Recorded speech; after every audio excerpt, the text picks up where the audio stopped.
Hello, friends. Did you know that nearly 80% of those who watch my videos aren't subscribed? If you enjoy the content, I'd truly appreciate it if you hit that subscribe button. It helps a lot. Also, don't forget to leave a like and share your thoughts in the comments. Your interaction not only supports the channel's growth, but also helps these stories reach more people. Thank you all for being here. By the way, where are you watching from? Let me know in the comments. I've seen enough nights in this small town to know that sometimes the darkness isn't just a time of day. It's a presence, a weight that settles over you and whispers that nothing will ever be the same again. It all began on a routine Tuesday night. I'd just finished a lukewarm cup of coffee at May's Diner, a familiar stop on my rounds through Bramblewood, a town that wears its insignificance like a badge of honor. The neon sign flickered outside, and as I stepped into the cool, biting night, I never imagined that within hours my world would unravel. I was on a routine patrol when the call came in, a distressed voice on the radio explaining that Clarissa Moss, a young woman visiting her elderly grandmother, had reported her grandmother missing. Grammy Moss, as everyone in town affectionately called her, was a feisty woman in her late 80s, known for her steadfast independence and her weekly drives to the little country church. Her disappearance was as out of place as a scream in the dead of night. I arrived at the weathered cottage at the edge of town, its white picket fence and tidy garden belying the undercurrent of unease in the air. The wind was cold, and a faint mist had begun to roll in off the fields, blurring the edges of the familiar. Clarissa was waiting on the front step, pacing anxiously.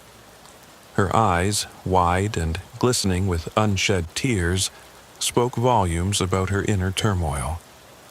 "Wade, something's not right," she managed, her voice quivering as she spoke. I nodded silently and stepped inside the modest home with her. Everything in the living room was as it should be. Pictures neatly hung on the walls, magazines stacked on a low coffee table. Except for one detail that immediately set my instincts on edge. The back door stood ajar, and a ghostly breeze slithered in, disturbing the order of a few cherished knickknacks. Inside, I methodically searched every room, trying to piece together what could have happened. It wasn't long before Clarissa mentioned that her grandmother rarely used the basement.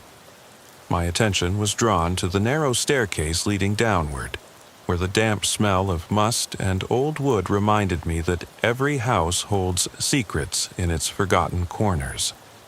Down in the basement, among relics of a long-forgotten past, I discovered something unusual. A trapdoor, almost imperceptibly hidden behind a bulky wardrobe that should have been in plain sight.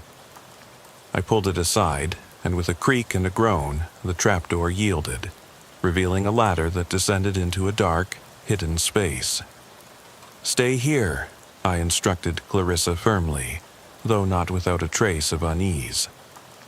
I descended, my flashlight slicing through the oppressive darkness, revealing a small, secret room.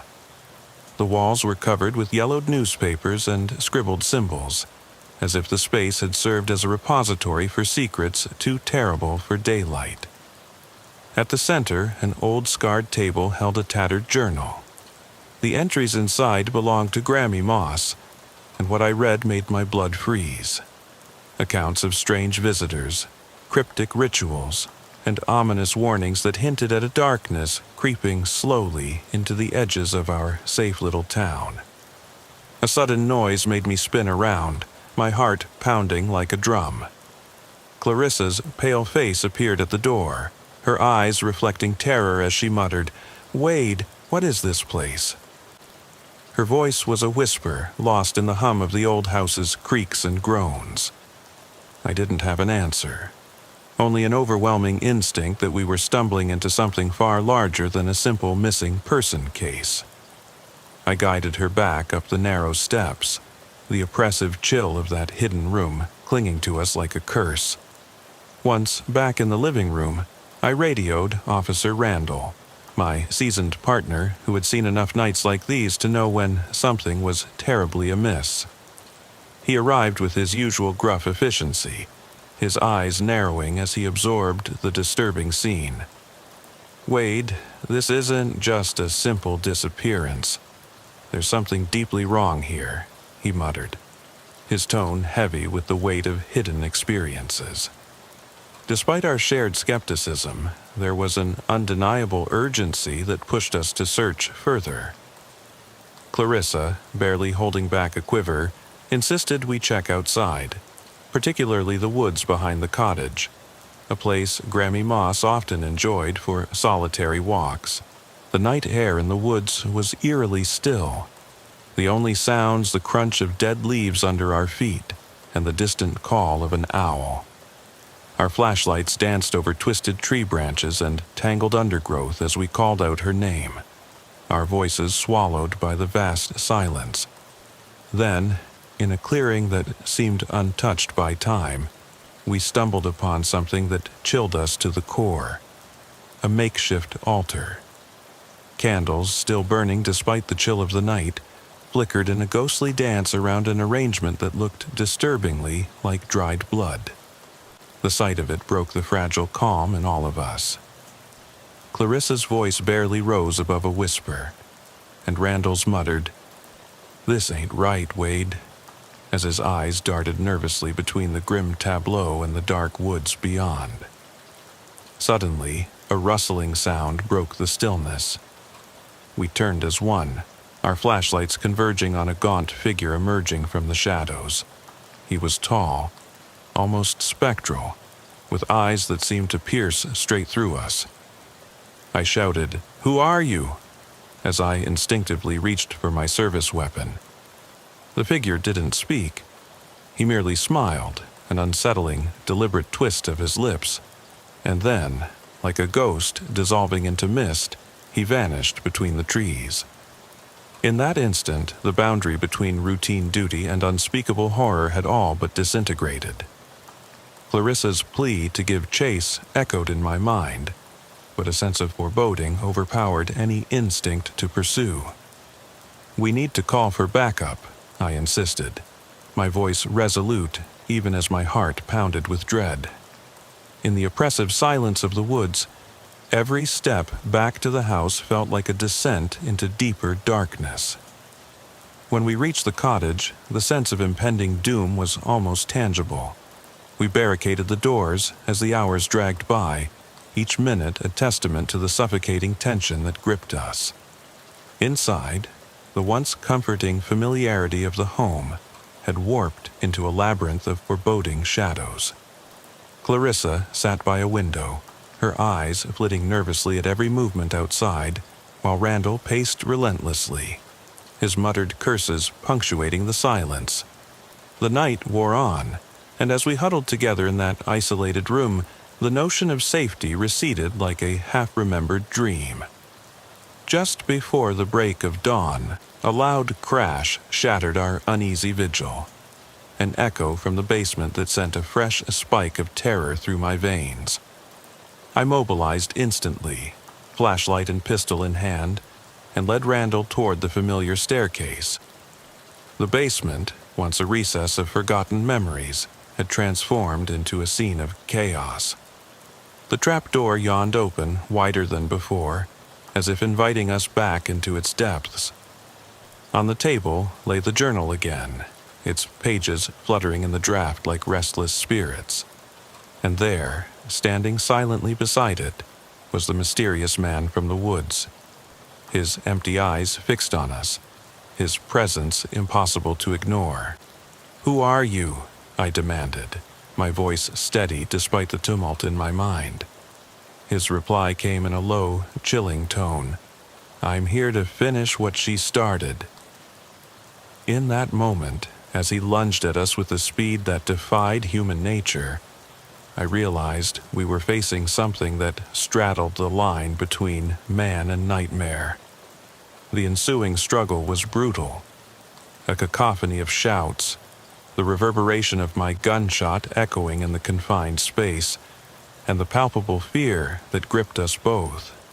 Randall's blows and my desperate shots brought the man crashing to the cold, unforgiving floor, his hand clutching his chest even as his eyes burned with an unsettling calm, as if he had foreseen his own demise. Before long, state police backup arrived, and we found ourselves at the center of an investigation that would shatter any semblance of normalcy in Bramblewood. The officers swept the area, their expressions a mix of professional detachment and unspoken dread as they discovered more altars and symbols in the woods, ominous markers of occult or ritual far beyond our everyday struggles. Grammy Moss was never found, and the captured man offered nothing more than silence when questioned about his identity or motive. In the wake of that night, Clarissa left town, unable to bear the weight of the terror that had seeped into every corner of her soul. Randall, visibly broken by the night's events, eventually retired, leaving me to patrol the streets alone, a solitary guardian against an ever-encroaching darkness that seemed to have made Bramblewood its permanent haunt. The events of that night haunted me in ways I struggled to articulate. Every car drive, every dimly lit street, and every whisper of wind brought back memories of that dreadful evening. Back in the quiet solitude of my patrol car, I would replay the events in my mind, questioning whether I had done enough, or if perhaps I had missed something vital, a clue or a warning that could have changed our fate. Each shadow on the roadside and every flicker of light on wet pavement served as a reminder that what we had encountered was not just a random act of violence, but the deliberate orchestration of a darkness that had been building for years, hidden in plain sight within the fabric of our community. As dawn crept over the horizon, I found myself alone at the station, the silence of an empty precinct both comforting and alien. I sat at my desk, the cool glow of the computer screen casting long shadows that danced in rhythm with my troubled thoughts.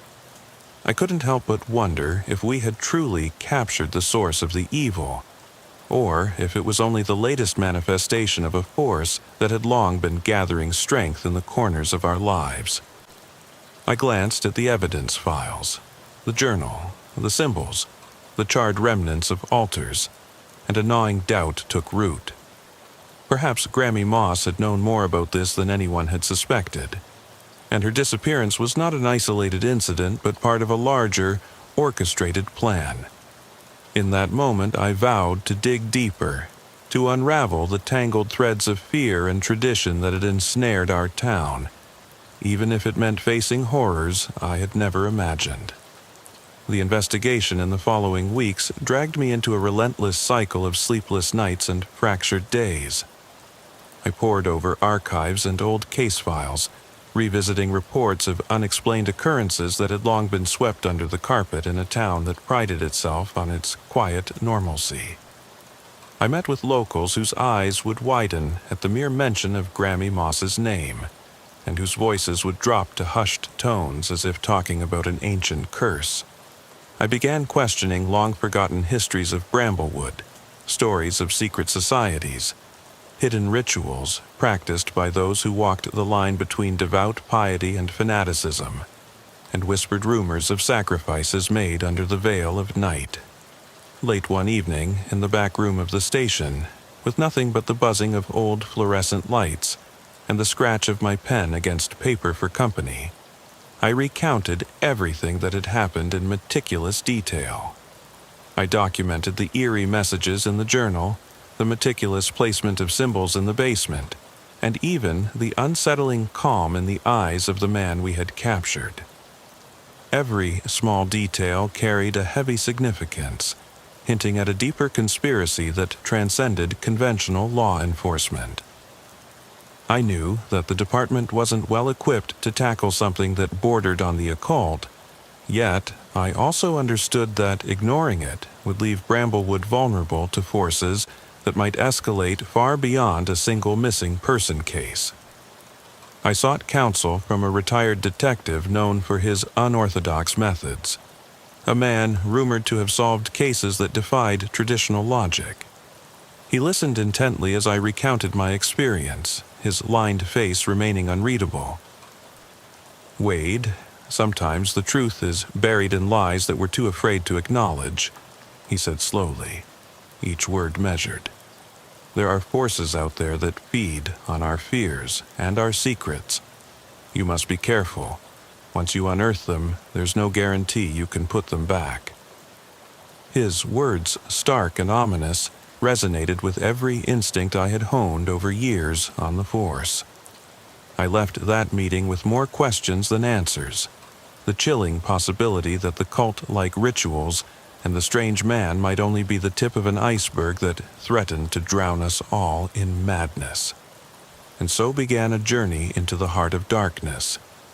A journey that forced me to confront not only the external terrors lurking in abandoned corners and hidden chambers, but also the inner turmoil that gnawed at my sanity. Each night on patrol became a battle against a creeping paranoia, every shadow a potential enemy, every whisper of wind a harbinger of doom. I found solace in the routine of paperwork and radio checks, yet every routine check became a reminder of that night. I struggled to maintain the veneer of professionalism expected of a law officer, even as my thoughts were tormented by visions of cryptic symbols, ghostly figures, and the unyielding dread that something was watching me from beyond the veil. In those long, soul-crushing hours, my mind often drifted to Grammy Moss. What had she known? Had she been involved in some ancient ritual, or had she fallen victim to a malevolent force that she tried desperately to keep at bay? The unanswered questions tortured me, each one a fragment of a puzzle that refused to be solved.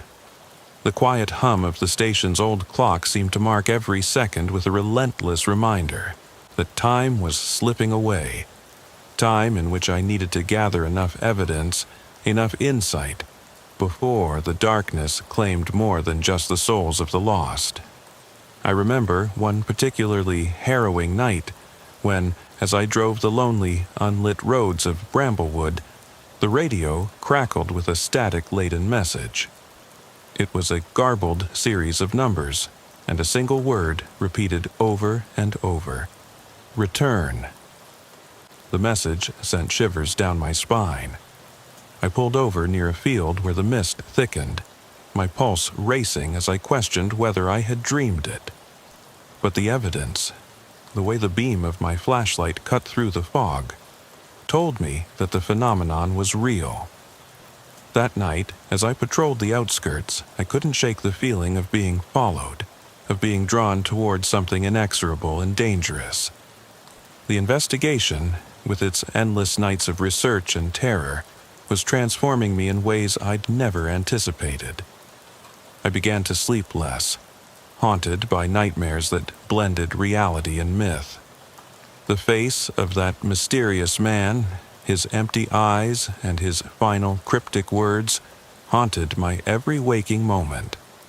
I would awaken in a cold sweat, the remnants of a nightmare still vivid in my mind, and find myself questioning the very nature of reality. But amidst the growing dread and relentless anxiety, one thing became clear. Something dark was taking root in our town, and I was the only one who seemed willing to fight it, even if it meant sacrificing my own peace of mind.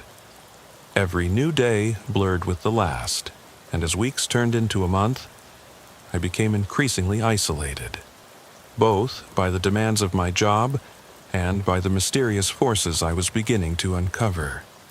Bramblewood, which had once been a haven of quiet simplicity, now felt like a stage upon which an ancient and ruthless drama was being enacted.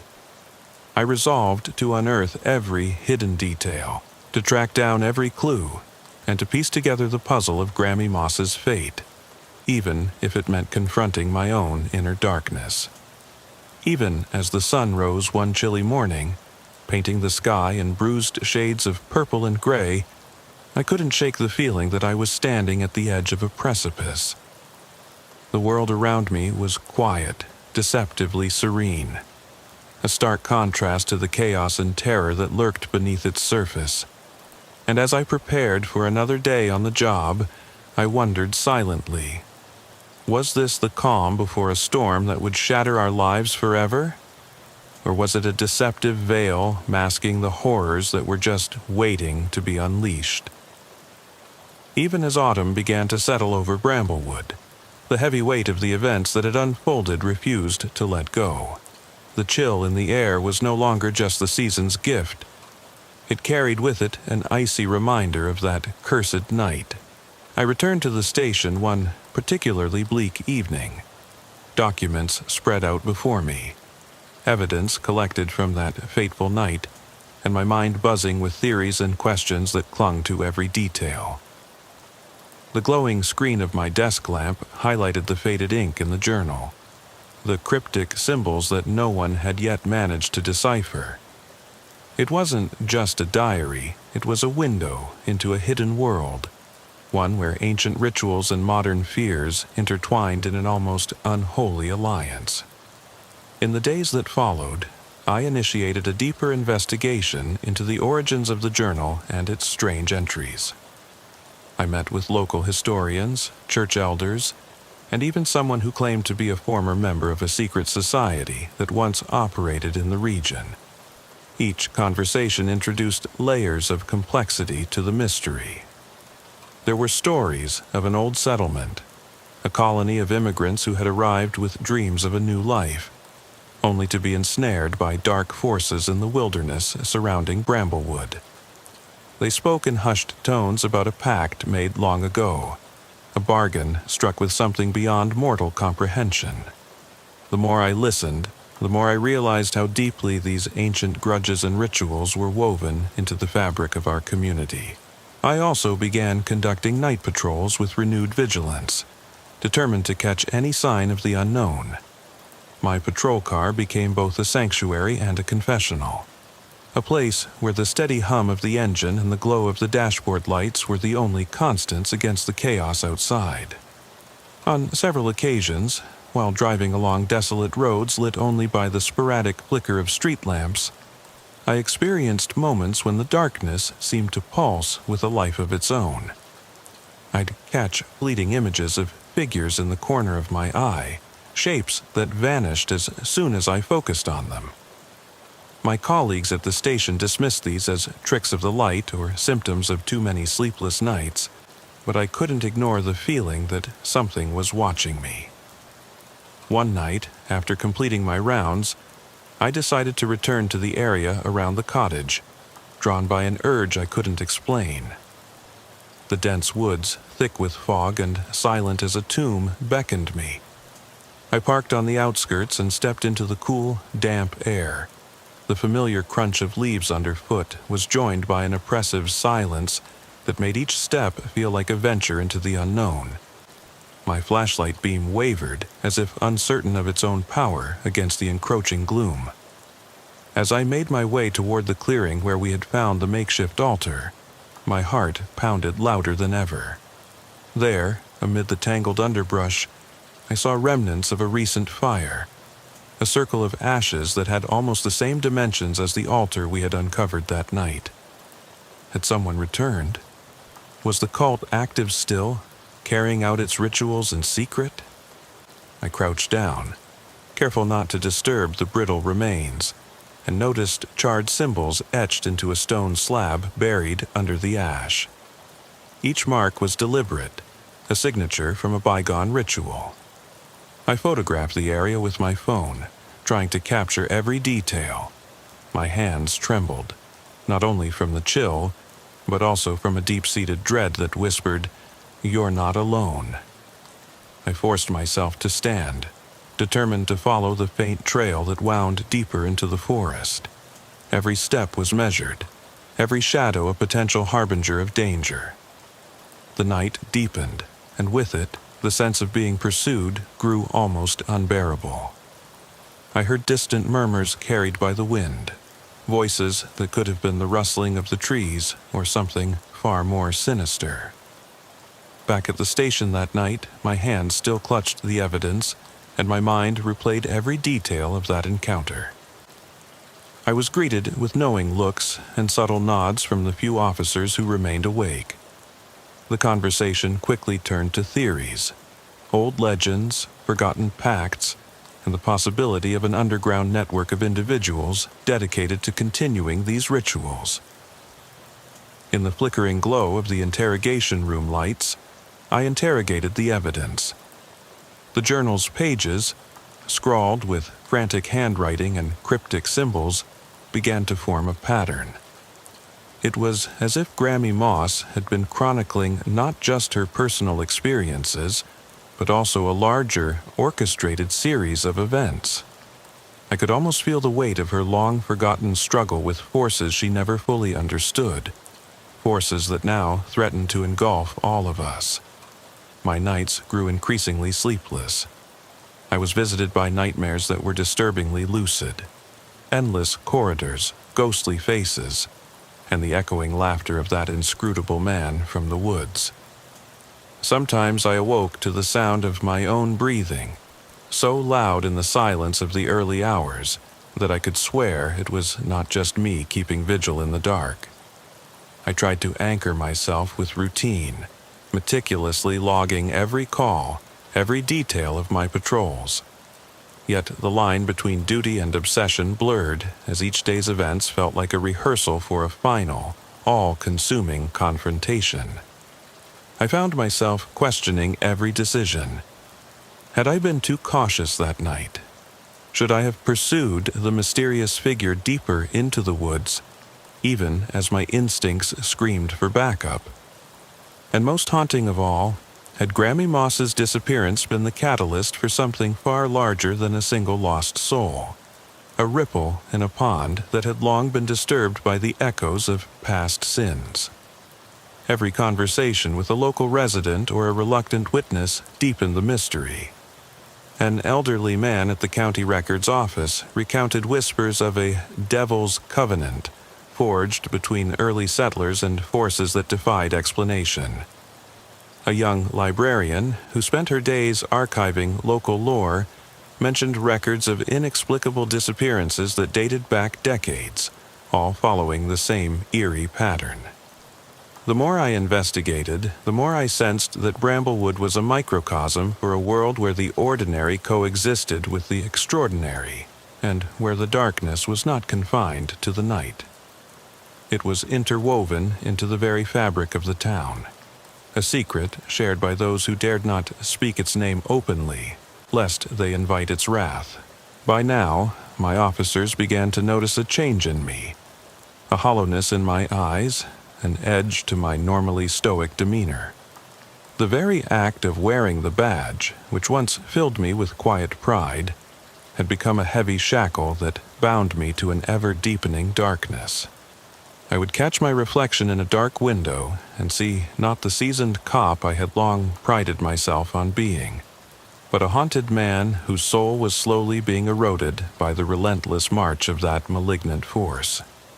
And in the silence of those long nights, when even the hum of the station's old heater couldn't dispel the pervasive chill, I would sit alone, replaying every moment, every decision, until all certainty was stripped away by the overwhelming tide of doubt and despair. The days grew shorter, and as winter began its slow encroachment, the case consumed not only my professional life, but also every fragment of my personal existence. I couldn't eat, couldn't sleep, and even the smallest sound sent my heart racing with the anticipation of impending horror. In the bleak corridors of the station and on the rain-slicked streets of Bramblewood, every face was a mirror of my own exhaustion and dread. A community silently complicit in a nightmare that seemed to have no end. One evening, as I sat in my darkened office surrounded by old case files and faded photographs of happier times, a letter arrived.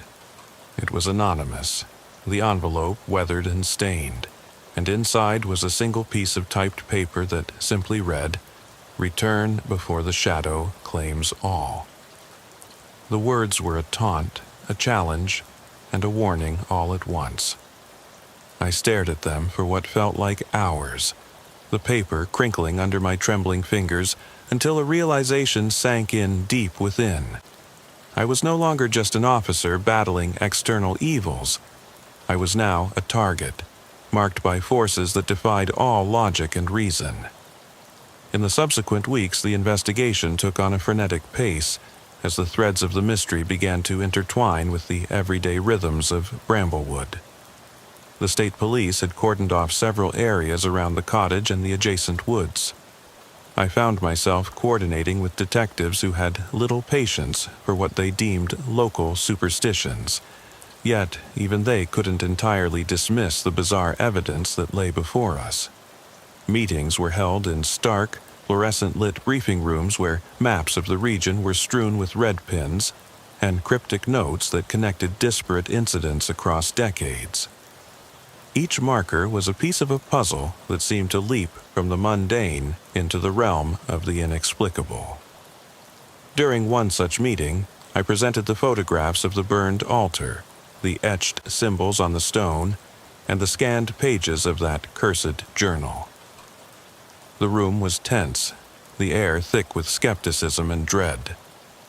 Detective Marlowe, a seasoned investigator with years of experience in cases that defied conventional explanation, leaned forward, his eyes narrowing as he examined the images. "Officer Erickson," he said gravely, "it appears that these symbols are not random vandalism. They're part of a ritualistic pattern that hints at a belief system, one that might have roots in centuries-old practices." His tone carried a weight of grudging acceptance. Even he couldn't deny that what we were dealing with had an aura of authenticity that transcended mere urban myth. I recalled the words of the retired detective, his stark warning that once these forces were awakened, they could not be confined. Every piece of evidence, every whispered conversation, underscored a singular truth. Grammy Moss's disappearance was only the visible tip of a much larger, unfathomable enigma. With each new revelation, the pressure built. I spent nights poring over archived documents in the county records room, my eyes scanning brittle pages filled with esoteric writings and archaic symbols. The library, a repository of Bramblewood's collective memory, became both my refuge and my torment. I encountered texts that described rituals of purification and damnation, of pacts made with unseen entities in exchange for protection and prosperity, tales that seemed too fantastical to be real. Yet there they were, chronicled by sober, trembling hands. As the investigation deepened, the dynamic within our small police force began to crack under the strain. Randall, who had once been a beacon of stability and stoic determination, started to withdraw, haunted by memories that he refused to share, but which were written in the tremble of his voice and the distant look in his eyes. Clarissa, whose initial shock had transformed into a quiet resolve, gradually distanced herself, citing a need to escape the relentless terror that had invaded her life. The community, once tight-knit and trusting, now whispered behind closed doors, each rumor and sideways glance a tacit acknowledgement that something unspeakable was festering beneath their noses. I found myself at crossroads both professionally and personally. The relentless pursuit of the truth, which had once been a noble mission, was now an obsession that threatened to dismantle every semblance of normalcy I'd fought so hard to uphold. My colleagues began to regard me with a wary mixture of admiration and pity. I was the man who had walked into the depths of darkness, armed with nothing but a badge and a stubborn resolve, only to come out the other side changed irrevocably. My nights were no longer filled with the simple comfort of routine checks, but with sleepless vigils, each hour punctuated by the echo of a distant, unearthly call to return. One particularly bitter evening, as a frigid rain pelted the glass of the station's windows, I received a call from a neighboring town. A farmer had reported unusual happenings on his property, a series of strange lights, eerie sounds in the dead of night, and an inexplicable pull that made the hairs on the back of his neck stand on end. I drove there immediately, the roads slick with rain and illuminated by the erratic dance of my headlights. When I arrived, the farmhouse was shrouded in darkness, its windows like empty eyes staring out into the storm. The farmer, a grizzled man hardened by years of solitude and labor, described the scene in a low, haunted tone. "It's like nothing I've ever seen before, Officer Erickson. There's something out there, right in my fields, a presence that moves with the wind. I don't know if it's man or something else." His words were both a confession and a warning. I spent hours searching the property, the rain washing away any semblance of normality. In a field near the edge of his land, I discovered a circle of scorched earth, arranged in precise, disturbing symmetry. It bore the unmistakable marks of the ritual symbols I had seen in that accursed journal. As I knelt there, flashlight trembling in my hand, I felt the oppressive grip of a power that was indifferent to human logic, a force that had been cultivated over generations and was now demanding tribute.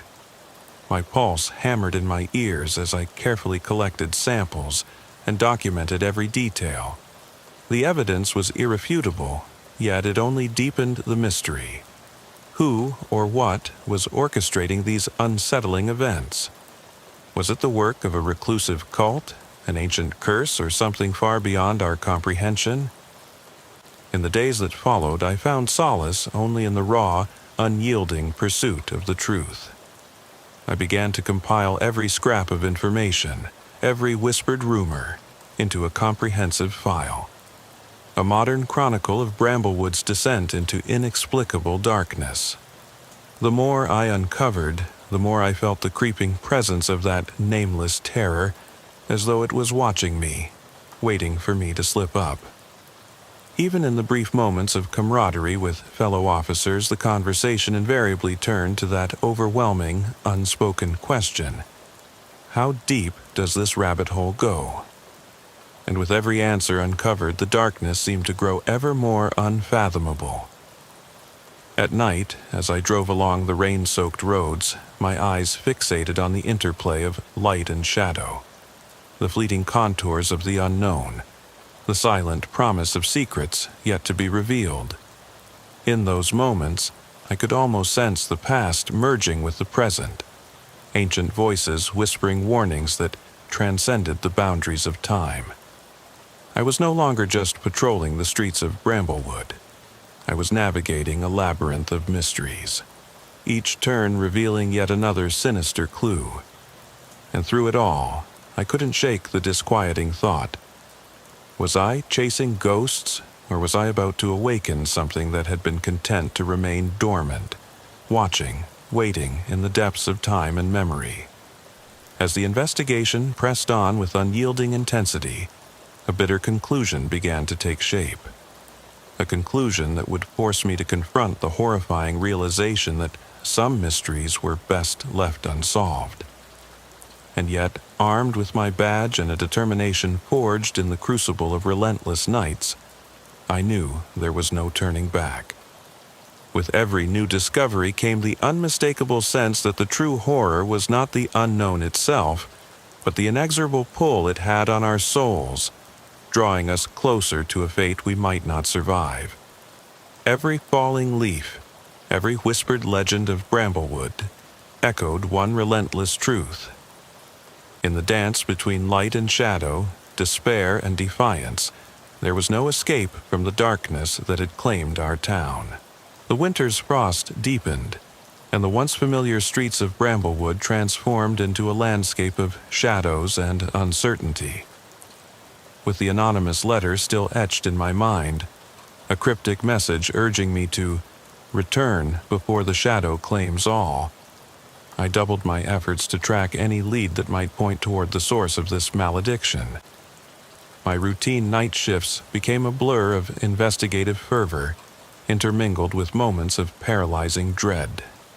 I memorized every twisting alleyway, every lone intersection, anticipating that at any moment the elusive presence might make itself known again. My badge, once a symbol of order, felt more like an anchor to a life that was rapidly slipping into chaos. Late, one particularly bitter night, I received a call that would once again upend my already fragile stability. A frantic voice on the line told me that a small group had been seen near the old cemetery, an area notorious for its neglect and eerie quiet. The witness, a local handyman whose weathered face had seen too many strange things, spoke of figures moving silently among the gravestones, their forms barely discernible against the pallid moonlight. Without hesitation, I responded, racing through the desolate streets as icy rain pelted my windshield. The cemetery was cloaked in a mist that seemed to distort every shape, every sound. My flashlight beam sliced through the gloom, revealing crumbling tombstones and ancient trees that whispered secrets of the past.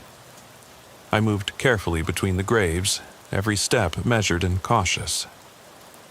It was then that I glimpsed them. A group of people, hooded and silent, gathered in a circle around an unmarked grave. Their movements were synchronized, like a ritual performed with precise, deliberate motions. I could sense an energy in the air that was both mesmerizing and profoundly disturbing, a tangible force that resonated with the very ground beneath my feet. I stepped closer, the gravel crunching under my boots, and a hushed whisper of prayer or incantation reached my ears, distorted and unintelligible. In that moment, time seemed to suspend itself, and I was caught in a voyeuristic trance, witnessing a macabre dance that defied all sense of normality.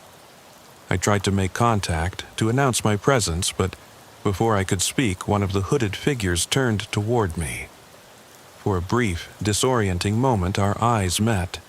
Hers were hidden beneath the shadow of her hood, yet I felt an unspoken invitation to join their ritual. My instincts screamed at me to retreat, yet I stood frozen, enthralled by the surreal terror of the scene.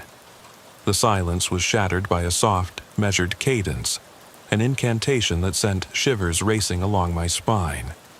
I retreated, my mind reeling with the surreal horror of it all, and retreated hastily back to my patrol car, leaving the spectral gathering behind like a half-remembered nightmare. That incident at the cemetery was just the beginning of an unsettling cascade of events. News of similar gatherings and sightings of shadowy figures began to spread among the locals. Some claimed these nocturnal congregations were linked to an ancient order that had protected the town in exchange for blood and obedience. Others speculated that the phenomenon was a modern manifestation of a long-dormant curse, rekindled by recent events. For me, the evidence was incontrovertible. Bramblewood was not merely a backdrop for petty crimes and quiet nights. It was a crucible where the ancient and the modern collided, giving rise to rituals that defied understanding. Every new report, every frantic testimony deepened the sense of impending doom. I organized small patrol teams, and even though the department's resources were stretched thin, I pushed for an all-out investigation into the clandestine activities. My efforts were met with a mixture of disbelief and resigned acceptance from higher-ups who had seen too much bureaucracy to take any radical steps. But I couldn't let that deter me. The lives of our residents, the sanctity of our town, depended on stopping this malevolent force before it could consume everything. Night after night, I revisited the crime scenes, retraced the paths of the hooded figures, and combed through every scrap of information I could gather. I found recurring patterns in the timing and locations of these gatherings, always aligned with the phases of the moon or significant anniversaries buried in local lore. Each discovery led to more questions than answers, and the growing realization that I was deep in a labyrinth with no clear exit gnawed relentlessly at my resolve. I began to document my encounters in a worn notebook, every detail recorded in a trembling scrawl. I wrote of the subtle changes in the air, the almost imperceptible shift in the temperature, and the disquieting feeling of being observed. More than once, I caught myself glancing over my shoulder in the deserted streets, half expecting to see that pale, gaunt face from the woods following me, a silent specter enforcing its own brand of justice. My relationship with Randall grew strained, too. The toll of these endless nights and the haunting visions that plagued us both began to create an unbridgeable distance between us. Once, as we sat in the quiet of the locker room after another grueling night, he confided in me in a voice heavy with regret. "Wade, sometimes I wonder if we're fighting ghosts. Every time I close my eyes, I see faces. Those we've lost, those we haven't even met, and they stare into me, demanding answers." His words struck a chord deep within me. I, too, felt the heavy burden of doubt and despair. I realized that each of us was gradually becoming a vessel for the town's collective trauma, our souls bending under the weight of secrets that were never meant to be known. There were nights when I would sit in my patrol car, the engine idling beneath a sky crisscrossed with tangled branches and uncertain stars, and feel the crushing solitude of my mission. I questioned whether I was still the man who had once believed in justice and order, or if I had become something else entirely, a man marked by the malevolence of a darkness that no one dared acknowledge openly. The journey was no longer just about finding answers. It was about preserving the remnants of my sanity, my identity, and the fragile hope that somewhere amidst the terror there was still a path to redemption. In the midst of all this, whispers of a new development reached me. A rumor that there was to be a final, clandestine gathering at the very heart of the woods, one that promised to reveal the true extent of the forces at work in Bramblewood. The details were murky, gleaned from furtive conversations in dimly lit bars, and the paranoid scribblings of minds teetering on the edge. Yet the promise of a climactic confrontation was both a beacon and a curse. I knew that attending meant plunging headfirst into the abyss, risking everything I held dear, my career, my sanity, even my life. But the thought of ignoring it, of letting the darkness continue to fester without challenge, was equally unthinkable. As the date of this secret congregation loomed closer, I steeled myself for what might be the most harrowing night of my existence, silently vowing that, come what may, I would confront the terror with every ounce of resolve I had left. The night of the clandestine gathering arrived with an oppressive heaviness, as if the very air conspired to smother any hint of hope. I parked my car on the edge of a sprawling clearing deep in the woods, far from the meddling eyes of Bramblewood's inhabitants. The moon hung low and swollen, its silvery light filtering through skeletal branches and casting long, trembling shadows on the ground. I was alone now, armed only with my service weapon, a sturdy flashlight and the battered notebook that had become a repository of my darkest thoughts. Every instinct screamed at me to turn back, to retreat into the safety of routine patrols, but the call of duty, and perhaps something else beyond duty, drove me deeper into the heart of the forest. As I advanced along a narrow, winding path, the sounds of the night seemed to amplify. Every crack of a twig, every rustle in the underbrush was magnified into a cacophony of whispered warnings. I had long since learned to trust my instincts on these nights. Caution was as vital as my firearm. The path eventually opened into a large clearing, where I could see a gathering of figures, hooded and indistinct, forming a rough circle around a stone monument that jutted out from the earth like a relic of a forgotten civilization. The stone was ancient, its surface weathered and inscribed with indecipherable markings that pulsated in the dim moonlight. I hid behind a copse of gnarled trees, peering out as the hooded figures began their ritualistic motions. Their bodies moved slowly and deliberately, swaying in unison as if participating in some hypnotic dance. The silence in the clearing was profound, broken only by the rhythmic chant that seemed to emanate from the very ground beneath them. A low, resonant hum that vibrated through the soles of my boots. I clutched my flashlight tighter, and my heart pounded in my ears as I strained to discern any sign of what they might be summoning. Was it an echo of ancient rites, or a harbinger of something unspeakable waiting to be unleashed upon the world of the living? Time blurred in that clearing. Minutes stretched into eternities as I watched the figures. I took careful, measured notes in my notebook, recording every gesture and every inflection of their voices. It was in these moments of suspended terror that the full horror of our situation became apparent. These gatherings were not random acts of vandalism or isolated incidents of madness. They were deliberate, orchestrated rituals performed with almost religious fervor. A dark communion with forces long dormant and hungry for reclamation. I could almost feel the ancient energies swirling around me, an oppressive presence that seeped into my bones and whispered forgotten names. Suddenly, a chill ran down my spine as a figure detached itself from the circle and walked slowly toward where I hid. Every instinct screamed at me to bolt, to run before I was discovered, but I found my feet rooted to the spot. The approaching figure was distinctly different from the others. The folds of his hood were tattered, his gait uneven, and there was a depth to his eyes that spoke of unbearable pain and resignation. When he finally came into the narrow beam of my flashlight, I saw that his face was gaunt, almost skeletal. Yet there was an uncanny dignity in the sorrow etched into every line. He reached out a trembling hand as if in greeting, or perhaps in warning, and murmured something so soft I could barely make out the words, "Return, before the shadow claims all." My breath caught in my throat.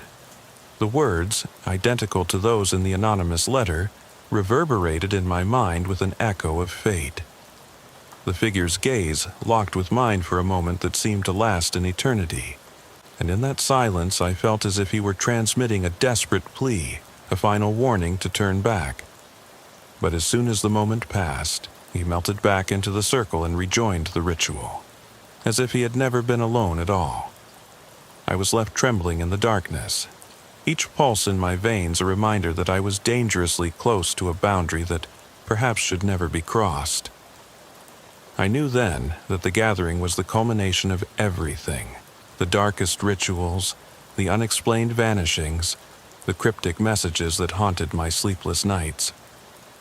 I waited until the chanting reached a fever pitch, and then I made my decision.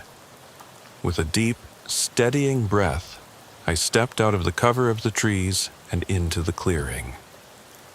My presence sent a collective shudder through the group, their eyes, and what little I could see of them, reflecting shock, fear, and something that resembled recognition. My voice broke the charged silence. "I'm Officer Erickson. I need to know what's happening here," I demanded, trying to keep the tremor out of my words, even as the weight of my badge seemed to press down on me. For a moment, the chanting ceased. The leader of the assembly, a figure whose eyes gleamed with a desperate sorrow, stepped forward. "You should not have come, officer," he said softly, his tone carrying the timbre of ancient regret. "There are forces here beyond your understanding. A covenant forged long ago that demands its due. A debt that cannot be repaid in mortal terms." His words, delivered with a calm that belied the chaos of the moment, sent another surge of dread through my heart. I tried to push past my instinctive fear, driven by the need to protect my town and uncover the truth. "I need answers," I insisted. "My community is suffering. People are disappearing. What is the purpose of these rituals?" The assembled figures exchanged glances, and for a long, agonizing moment silence reigned once more. Then the leader spoke again, his voice heavy with resignation.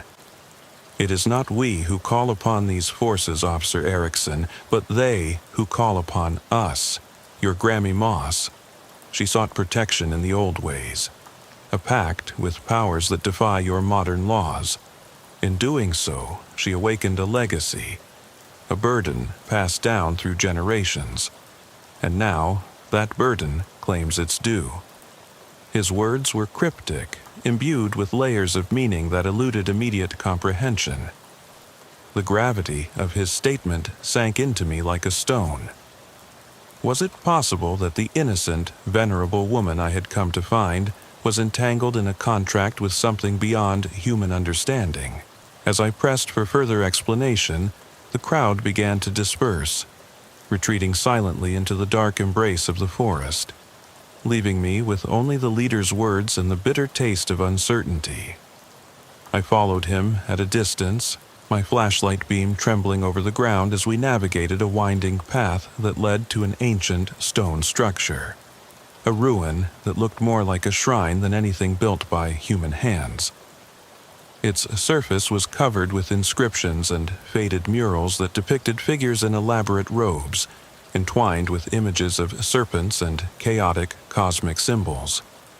The leader motioned for me to sit, and beneath the weight of that silent, mournful monument, he recounted a tale of lost hope, broken pacts, and the relentless cycle of sacrifice that had haunted Bramblewood for generations. Over the course of the next several hours, as the bitter night wore on and the cold began to seep into my bones, I listened as the history of the town unfolded before me in murmurs and half-forgotten lore. He spoke of ancient settlers who had, in desperation, struck bargains with entities they barely understood, a desperate measure to secure their survival in an unforgiving land. And with each bargain came a price, exacted in ways both subtle and horrific. It was a history of blood and sorrow, where every generation was forced to pay a tax in lives and sanity to keep an insidious darkness at bay.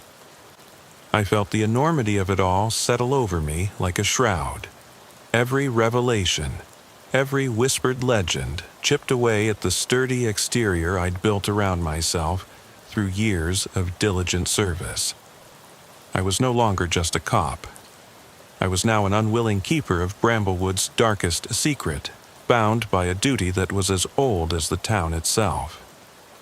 The leader's voice softened as he delivered the final, harrowing truth. The pact is not yet fulfilled.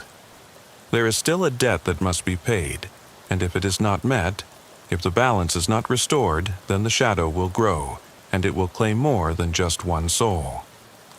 His eyes, dark and unyielding, locked onto mine as he whispered, "It may even claim you, Officer Erickson." The words echoed in the silence of that forsaken shrine, a dire warning that seemed to transcend the bounds of mortal comprehension. I left the clearing that night with more questions than answers, a heavy heart, and a lingering dread that no amount of police protocol could ever eliminate. Every step I took felt laden with the weight of fate, and as I trudged back through the rain-drenched woods, I couldn't help but wonder if my pursuit of truth was leading me toward an inevitable, inescapable end. My name is Daniel Mercer, and this is what happened on a night shift that changed the course of everything I thought I knew about Cedar Grove, Missouri. I remember the evening as clearly as if it were etched into my mind, a bitter autumn night with a chilly mist rolling in from the woods. I was on a routine patrol in a town where everyone knew your name and trusted their neighbors, where even the darkness seemed familiar. But nothing prepares you for the moment you realize that something is very, very wrong. It all began with a call at dusk. I was driving slowly through the main street, the orange glow of streetlights barely holding back the coming night, when my radio crackled with an urgent plea from Mrs. Mendez.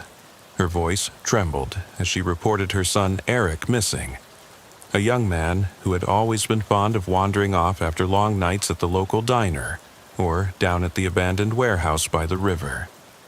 I could hear the raw fear in her words as she begged, "Officer Mercer, please, you have to find him. I haven't seen him in 2 days." The streets of Cedar Grove, typically so quiet and safe, suddenly felt ominous. I promised her I would check every corner of the town, all the spots where Eric used to hang out. I made my way to his last known locations, the edgy neon glare of the corner bar, the dilapidated construction site at the edge of town, and then to that old forgotten warehouse whose broken windows seemed to weep with the secrets of its past. Every step I took felt heavier, the silence around me punctuated only by the distant hum of a midnight train and the rustling of dry leaves. There was no sign of Eric, not even a stray object or footprint to mark his passage. Every lead turned to nothing but a deeper, unbearable silence. Along the way, I exchanged a few words with neighbors who stepped out into the chilly air, their expressions conveying both sorrow and a fearful resignation, as though they already knew a grim fate awaited the town. Days turned into a restless vigil of unanswered questions and mounting tension. My partner, Tom, a stoic man who had seen more than his share of small-town mysteries, called me one foggy night with a tone I'd never before heard. Filled with dread, he said, "Daniel, meet me at the Baker place. Now." I remember the drive there vividly, the headlamps slicing through heavy fog, illuminating a long-forgotten farmhouse with creaking wooden steps and peeling paint that seemed to carry the weight of decades of despair. When I arrived, Tom's frantic gestures directed my attention to the creaking floorboards inside. There, smeared across the rotted wood, was a large, dark stain, blood, unmistakably fresh, glistening in the pool of weak light from our flashlights. "Jesus, Tom," I murmured, my voice barely audible over the pounding of my heart.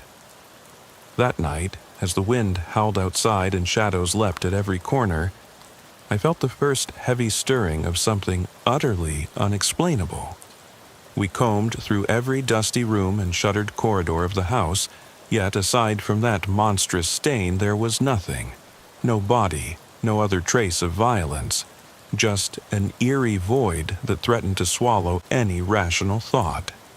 I couldn't shake the feeling that we were being marked by an unseen force, that every creak in the floor and every gust of wind was a harbinger of something much worse. The silence that followed was oppressive, filled with the weight of unsaid terror. I reported back to the desk at the county station, and word began to spread like wildfire. First silently among the older residents, then in hushed whispers at the diner, where every clink of silverware was punctuated by nervous glances over the shoulder. That night marked the beginning of an unraveling. As I drove back through the darkened streets, my mind replayed every moment, every uncertain detail. The once familiar terrain of Cedar Grove had morphed into a labyrinth of dread. A mixture of hot coffee and fear drove me onward. Every red light on the horizon seemed to signal another call, another soul lost to a darkness that I couldn't understand. I kept replaying Mrs. Mendez's desperate request in my head, and even as I navigated the quiet roads, a gnawing anxiety whispered that nothing would ever be the same again. There was a subtle shift, an undercurrent of menace in the silence of our town. A secret that lurked behind the smiles and open doors. A secret that I would soon be forced to confront head-on.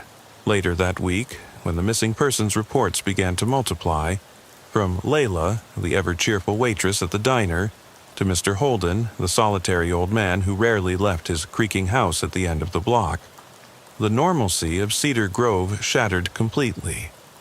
Every day seemed to bring another piece of a terrifying puzzle, one that I could see was far bigger than a few isolated disappearances. The town, once wrapped in a comforting blanket of familiarity, was now draped in an unsettling chill of distrust and despair. I started noticing things. Strange figures at the edge of my vision during my nightly patrol. A set of footsteps in the soft mud that did not belong to any known resident. And a feeling that I was being followed, even in the bright light of day. And yet, as a police officer bound by duty and the unspoken code of my small-town colleagues, I pressed on, determined to maintain order, even as chaos seeped into the very foundations of our community. Every moment of that first chapter, every frantic phone call, every echoing footstep in empty streets, every conversation filled with suppressed fear, cemented in my mind a truth that I could no longer ignore. Something in Cedar Grove was out of place. And while the investigation was only beginning, I already felt the weight of every soul in that town, their silent pleas for reassurance echoing in my ears as I drove into a night that promised nothing but the unknown. The next sequence of events took us deeper into that encroaching darkness. I found myself reviewing countless case files under the harsh fluorescent light at the station, trying to piece together any connection between the missing individuals, a task that grew increasingly frustrating and surreal with each passing hour.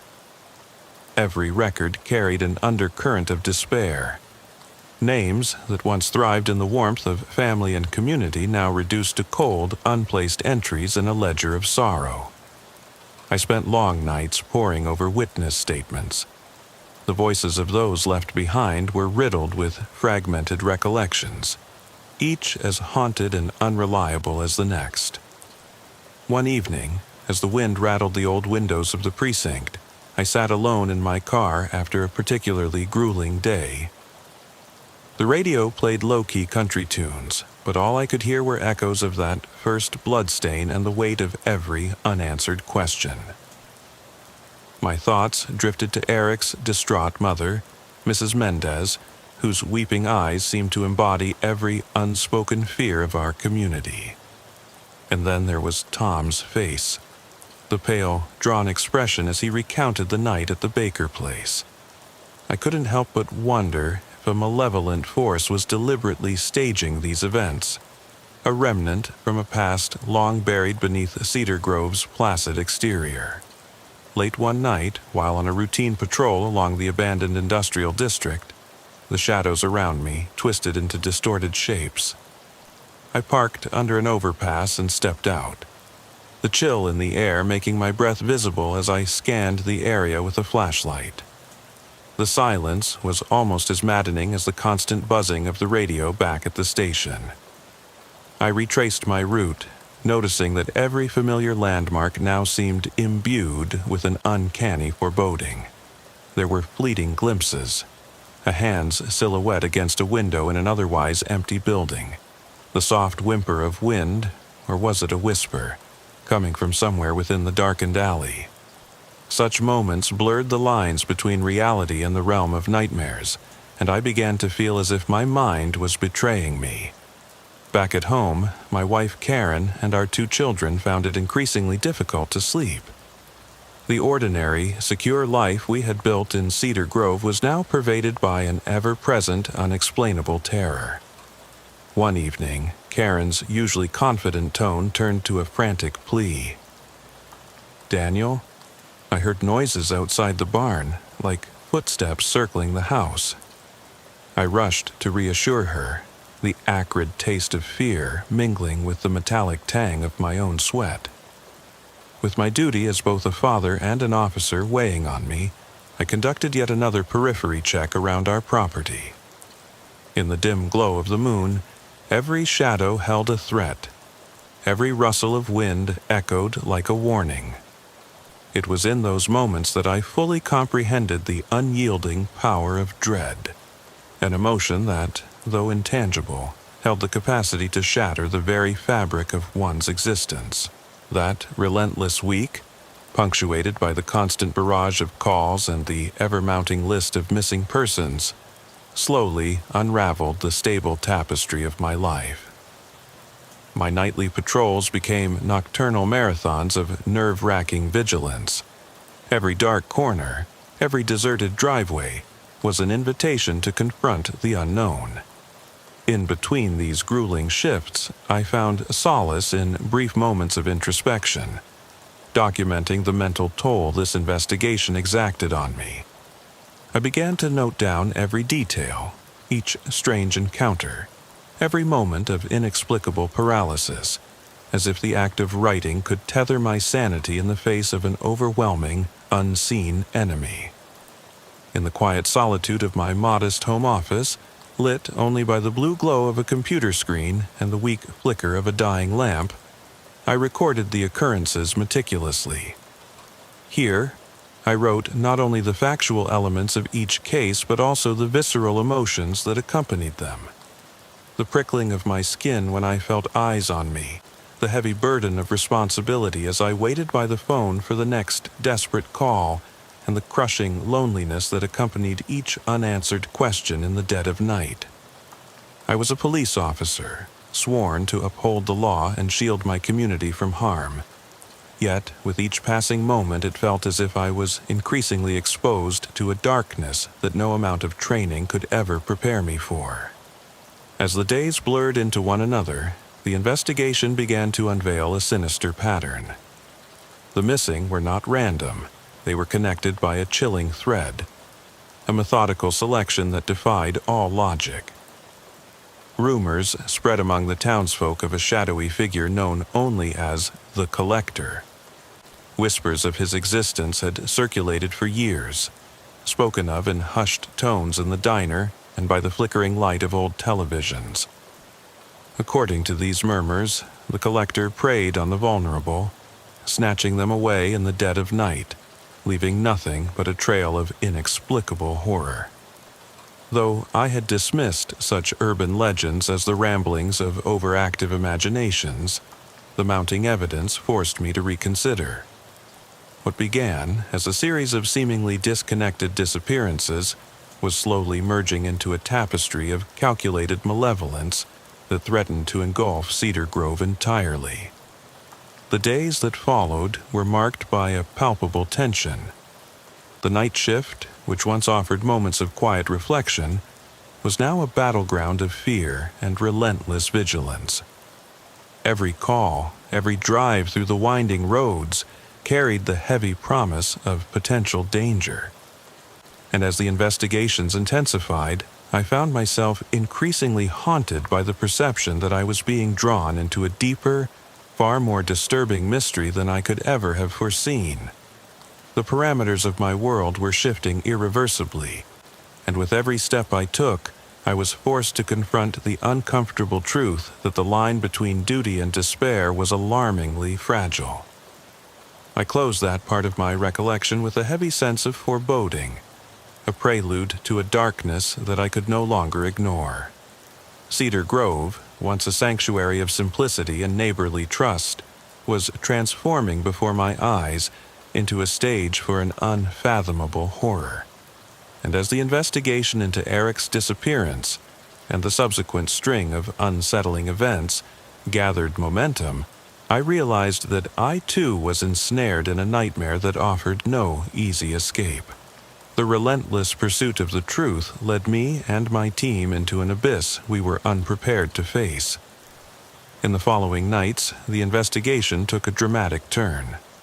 Tom and I, driven by equal parts duty and despair, began to cross-check witness reports and forensic evidence gathered from the Baker place and other unsettling sites around town. We meticulously combed through hours of security footage, questioned those who had glimpsed strange figures in the fog, and tracked down every tip, even if it seemed as vague and maddeningly abstract as the whispering winds through the empty lanes of Cedar Grove. Every scrap of evidence pointed to a hidden presence that moved like a phantom among the shadows, always a few steps ahead of us.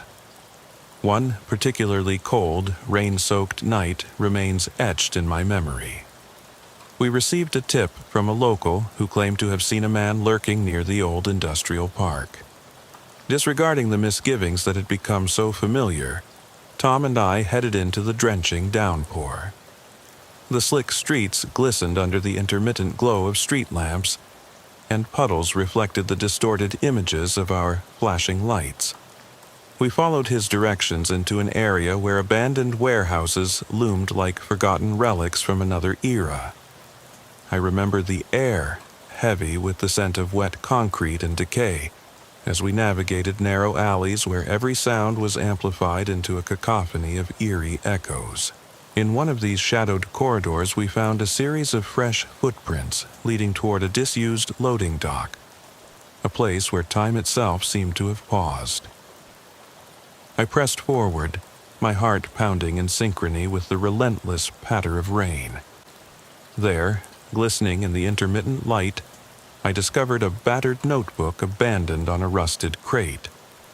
Its pages, soaked yet resilient, contained frantic scribbles, diagrams of strange symbols, and fragmented passages that hinted at ritualistic behavior. Though the words were nearly illegible, I could discern repeated references to waiting, collecting, and the price of silence.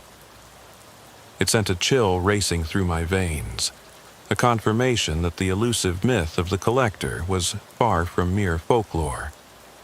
The notebook became my constant companion over the following days, a grim guide that forced me to rethink everything I believed about the nature of evil and its capacity to hide in plain sight.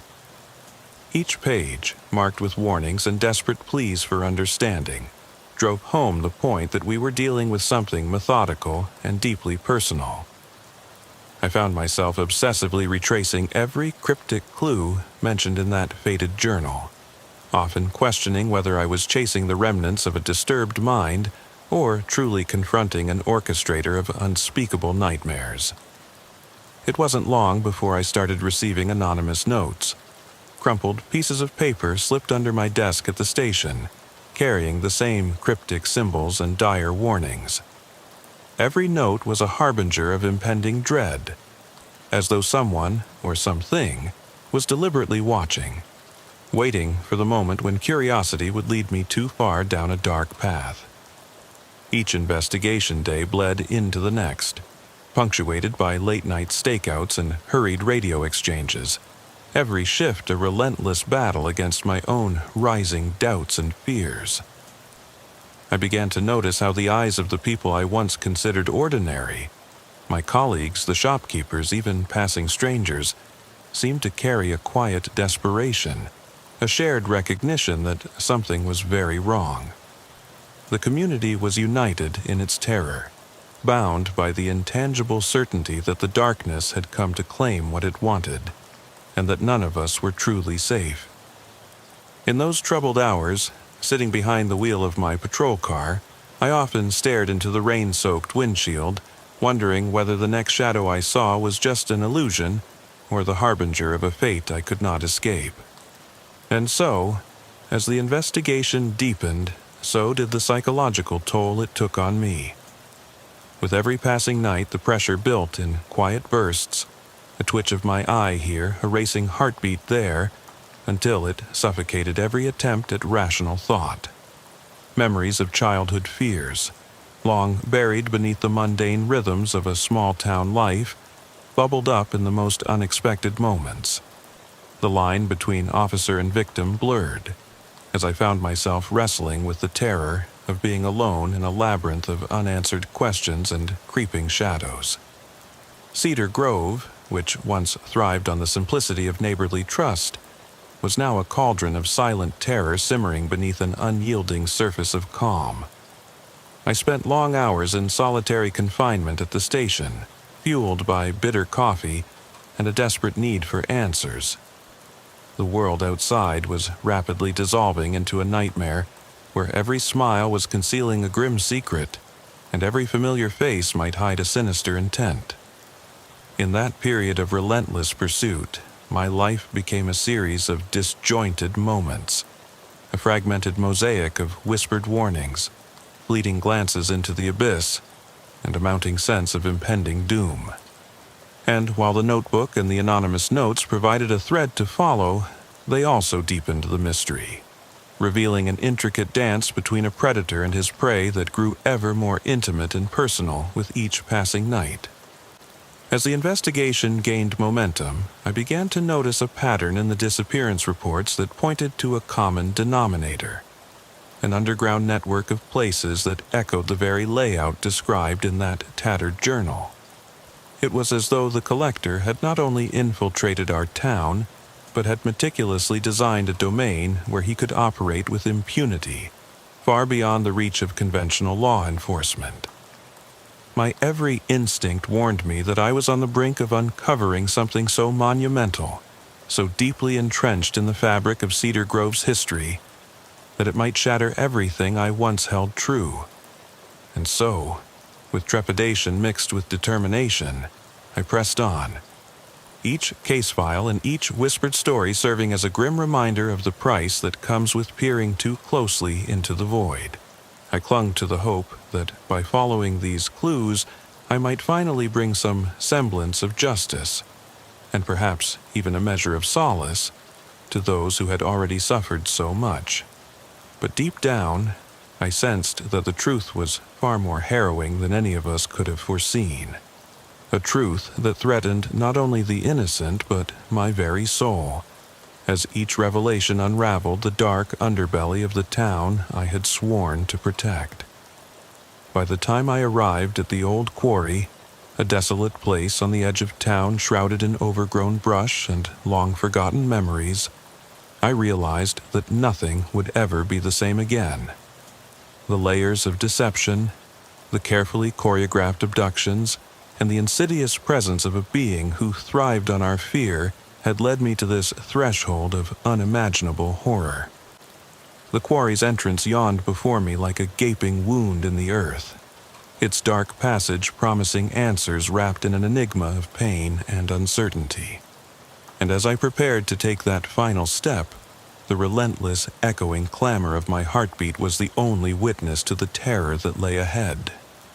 In those final moments of that chapter, standing at the precipice of a truth so devastating it defied comprehension, I could only wonder if the darkness that had invaded our town was merely a symptom of something far older, a malignant force that had patiently waited to claim us all. With each step forward into that abyss, I left behind a world that had once felt so secure and embraced a truth that was as inevitable as it was terrifying. The investigation then took a dramatic turn as the unanswered questions started to converge with the forgotten corners of Cedar Grove's past.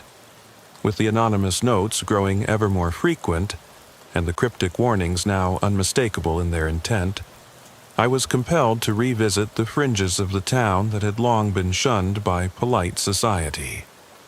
In the long-abandoned industrial district on the outskirts of town, where the remnants of old factories and decaying warehouses told silent stories of prosperity turned to ruin, I began a systematic search that felt both like a journey into history and a plunge into my own psyche. Every darkened building, every labyrinthine alleyway became a potential hiding place for secrets too grotesque to be imagined. I recall one night in particular when, armed with nothing more than my flashlight and the steady resolve of a man who had seen too much to be easily intimidated, I stepped into an old textile mill. The decrepit structure reeked of rust and old machinery, its vast echoing halls empty except for the sound of dripping water and the soft scuttle of unseen creatures. I swept the beam of light across rows of broken equipment and crumbling walls, desperate for any sign of life or a clue that could tie these incidents together. It was in that forsaken place that I stumbled upon another chilling artifact, a photograph, yellowed by time and splattered with what I later determined to be dried blood. The image featured a group of people, their faces hopeful and unaware, standing before the very same mill I was in. At the bottom of the photo was a handwritten note in spidery letters. "They will come for you when the night speaks." I couldn't tell if it was a message left by a victim or a taunt from someone or something that reveled in our collective torment. That photograph, as unsettling as it was cryptic, became another piece of the puzzle in a tapestry woven with the threads of fear and mystery. Every new discovery deepened the sense of foreboding. I began to receive phone calls late at night, voices on the other end whispering disjointed, garbled messages before the line went dead. Each call, each fading echo, was like a fragment of a nightmare that refused to recede with the dawn. I found myself haunted by vivid dreams, scenes of abandoned places and shadowy figures, intermingled with the distorted voices of those who had vanished. Sleep, once a refuge from the relentless demands of duty, had become an arena where my deepest fears were laid bare. I would wake up drenched in sweat, my heart hammering in the darkness, struggling to shake the sensation that I was being watched even in my most private moments. The more I uncovered, the more it became clear that the collector was not simply a deranged individual operating on the fringes of society. He was a manifestation of something far more insidious, a dark force that seemed to occupy the spaces between our collective fears. Every piece of evidence, every whispered rumor from a frightened citizen, painted a picture of a predator who was methodical, calculating, and disturbingly meticulous in his operations. It was as if he was playing a macabre game, relishing in the power he held over lives. Each abduction, each disappearance, a move in a puzzle that only he knew how to solve. In that overwhelming atmosphere of dread, I began to question not only the nature of evil itself, but the limits of my own sanity. How far could one man go in pursuit of the truth before the darkness he sought to expose began to seep into his soul? With each sleepless night and every long, solitary hour at the precinct, the boundaries between what was real and what was imagined started to blur. I found solace only in the unwavering support of my partner Tom, and the fleeting moments of tenderness from Karen and our children, though even those moments were steeped in a pervasive melancholy, a silent acknowledgement that our lives, once ordinary and secure, had been irrevocably altered. I carried those questions with me as I retraced my steps through the maze of clues, determined to reach the heart of this nightmare no matter the cost. Every discovery drove me further into uncharted territory, a place where reality bent under the weight of terror and logic was consumed by the inexorable pull of the unknown. Cedar Grove, the town that had once sheltered us in its comforting embrace, was now a chessboard upon which a sinister adversary orchestrated moves with cold precision. And as I trudged on, deeper into a darkness that refused to relent, I couldn't help but wonder if I was merely a pawn in a game that had been set in motion long before I ever donned my uniform. Standing on the precipice of that chilling new understanding, I realized that the investigation had transformed me in ways I could scarcely have imagined. I was no longer the untroubled officer who had once taken solace in the quiet routine of small-town life. I had become a relentless seeker of truth, driven by a desperate need to unravel a mystery that threatened not only the very fabric of our community, but also the essence of my own existence. And as the grim revelations accumulated like shards of broken glass around me, one unsettling certainty emerged. If I ever found the answers I sought, it might come at a cost too great for any man to bear. In the silence of that decaying industrial district, the image of that cryptic photograph lingered in my mind like a curse, a warning that no matter how far I ventured into the darkness, there would always be more secrets, more bloodshed, and a terror that refused to be silenced. Finally, when all the scattered clues coalesced into a single, horrifying possibility, I had no choice but to follow the trail to its ultimate destination, a long-forgotten network of underground tunnels rumored to have been used by smugglers a century ago. The entrance was hidden behind an old warehouse on the outskirts of town, its presence betrayed only by a faint, almost imperceptible draft, and the distant hum of something mechanical. Gathering the last vestiges of my courage, I contacted Tom, and together we embarked on what would soon become the most perilous leg of our investigation. The descent into those tunnels was like entering another world, a claustrophobic corridor of stone and darkness, lit solely by the trembling beams of our flashlights. Every step echoed with the sound of impending doom, and the damp, cold air pressed against my skin as if trying to pull me into a vortex of ancient, buried sins.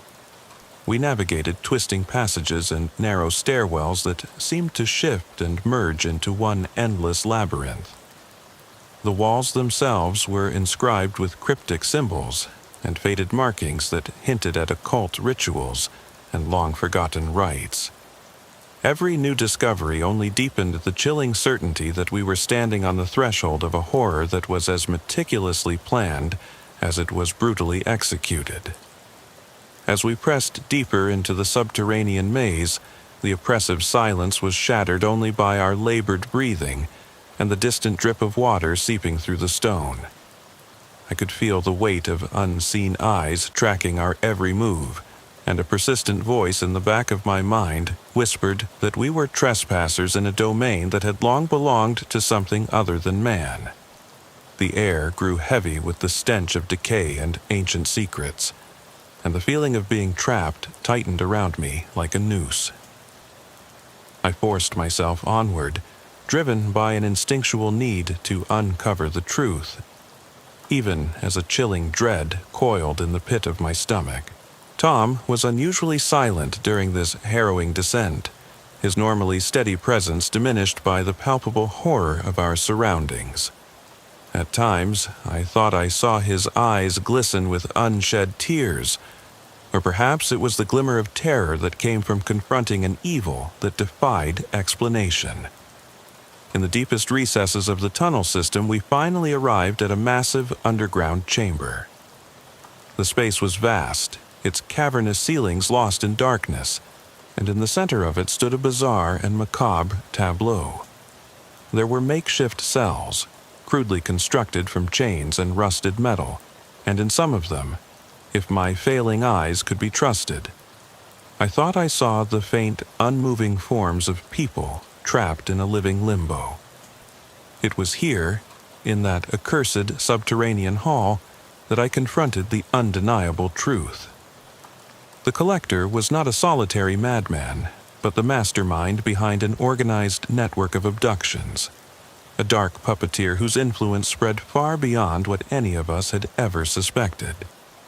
The realization hit me like a sledgehammer.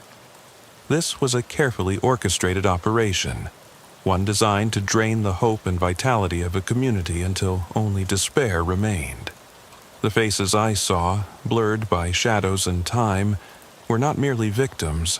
They were silent witnesses to an unfathomable horror, each one a reminder of lives interrupted by a force that thrived on the terror of the unknown. I approached the center of the chamber with a mingled sense of determination and dread, each step toward that core a journey into the heart of our collective nightmare. The flickering light of my flashlight revealed a crude altar-like structure, draped in stale cloth and strewn with remnants of personal belongings. A scarf here, a child's drawing there, items that testified to the lives stolen away. And then, amid that grim assembly, I saw him. Clad in an immaculate suit that contrasted unsettlingly with the squalor around him, the man known as the Collector stood with an air of eerie detachment. His dark eyes met mine, and in that moment I felt as though he could see straight into the recesses of my soul. He smiled, a slow, deliberate curl of his lips that held no warmth, only a promise of unfathomable horror yet to come. The ensuing moments were a blur of chaos and despair. Before I could react, Tom shouted a warning, and a frantic struggle ensued. I remember the sound of fists and muffled cries, the clatter of metal chains as a scuffle broke out in the oppressive darkness. In the chaos, the Collector slipped away, disappearing into the labyrinth of tunnels as if he were nothing more than a wisp of smoke. My colleagues, who arrived in response to our frantic radio calls, managed to secure the area and free several of the captives. But for all our efforts, the mastermind behind these unspeakable crimes eluded us and left behind a trail that hinted at even greater horrors looming on the horizon. By the time we emerged from those depths into the cold light of a bleak, overcast dawn, I realized that nothing in Cedar Grove would ever return to how it once was. The scars of that night cut deep, both on the physical landscape and the fragile psyches of all who had witnessed or suffered through the ordeal. In the days that followed, as the media descended and authorities scrambled to piece together the full extent of the underground network, I was left with a gnawing sense of responsibility and an unsettling fear that the evil I had encountered was merely the surface of something far more insidious. Every detail of that investigation had altered me irrevocably. The relentless paranoia, the creeping desolation, and the growing certainty that somewhere, in the silent corners of our lives, a predator still lurked, patiently biding his time. I spent long hours at the station, revisiting every grain of evidence, every cryptic symbol, and every whispered rumor, my mind a tapestry of horrors that refused to be unwoven. I recorded my findings, not in the sterile pages of a report, but in a trembling journal that served as both confession and warning, a testament to a man who had seen too much and yet could not stop searching for the truth. Even as we moved to lock up the evidence and take precautionary measures, there was no reprieve for the souls of Cedar Grove. The city council held emergency meetings, local churches offered prayer vigils, and every conversation, every quiet glance, carried a shared, unspoken question. How do you fight a darkness that's woven into the very fabric of your existence? And, despite the fact that the collector, whom we eventually identified as Malcolm Price, was apprehended and sentenced to life in prison without parole, the lingering whispers of his influence refused to fade away entirely. In the aftermath, I resumed my duties, but nothing felt the same. Each night shift was haunted by memories of that underground labyrinth, the cold metal of chains, the desperate eyes of captives, and the hollow smile of a man who had vanished into the dark. The station itself became a repository of silent grief, where exhausted officers traded weary glances that spoke volumes about the inner battles they fought every time they stepped onto their patrol cars. I returned home to Karen, whose warm embrace now felt like a fragile barrier against the encroaching dread of a world that had revealed too many of its secrets. Yet, even in those tender moments, the shadow of that night clung to me, a reminder that evil rarely dies. It merely waits for the opportune moment to rise again. Every so often, as I sat in the stillness of the night, alone in the company of my thoughts, and the distant hum of a forgotten radio, an inexplicable chill would seep into my bones. There were nights when I could swear I heard the low, almost imperceptible murmur of a voice on the wind, as if the collector or one of his unseen acolytes were watching, waiting to remind me that our town's nightmare was far from over. And on some of those nights my sleep was broken by dreams that seemed all too real. A never-ending series of distorted images, where the faces of those who had vanished merged with the bleak corridors of the tunnels, and the final word, whispered in a raspy cadence, was a question I could never quite shake. Are you ready for the next shift? It was a bitter, damp night in early November when the call came through. A soundless vibration in the background of my routine patrol that shattered the predictable silence of our small suburban territory near Castlewood. I remember it vividly, not only for the urgency in the operator's voice, but also for the premonition that something was terribly off. I'd been on the night shift for nearly 2 decades, driving through streets where every porch light and rusted mailbox told quiet stories of everyday life, when a panicked whisper over the radio pierced that monotony. A single-family home on Edgewater Drive, its windows flickering in the uncertain glow of a failing street lamp, had reportedly been broken into. A young woman, alone and frightened, had dialed 911 with her trembling voice describing footsteps echoing in the hall below. However, Before she could divulge her position within the house, the line went dead. I switched on the overhead light in my cruiser, my grip tightening around the radio as I briefed my partner, Mike, about the urgency of our call. We sped towards the residence, our cruiser's tires hissing over damp asphalt and gravel. Rain had started to fall in a cold, stuttering drizzle, a fitting accompaniment to the somber mood outside. The streets of Castlewood, usually placid and almost sleepy on nights like this, were transformed into eerie corridors shadowed by towering trees that swayed ominously in the gusting wind. As we navigated through the winding lanes, my mind churned with thoughts of the unknown. I had always prided myself on my composure, on the ability to compartmentalize fear and focus on the task at hand. But that night, something deep inside me stirred, a dark, unnameable anxiety that wouldn't fully relinquish its hold. Pulling up to the house, I noticed immediately that something was out of place. The front door, ajar and creaking on its hinges, beckoned us into a space that felt abandoned yet charged with a latent menace. I recalled every detail of the police training. Approach with caution. Secure the perimeter. Announce yourself clearly and never rush into an unknown danger. My heart hammered in my chest as I signaled to Mike and stepped out of the cruiser, my boots crunching on fallen leaves that seemed to echo my every step. "Police!" I shouted over the low murmur of the wind as we moved towards the entrance, our flashlights cutting swaths of pale light into the dense darkness.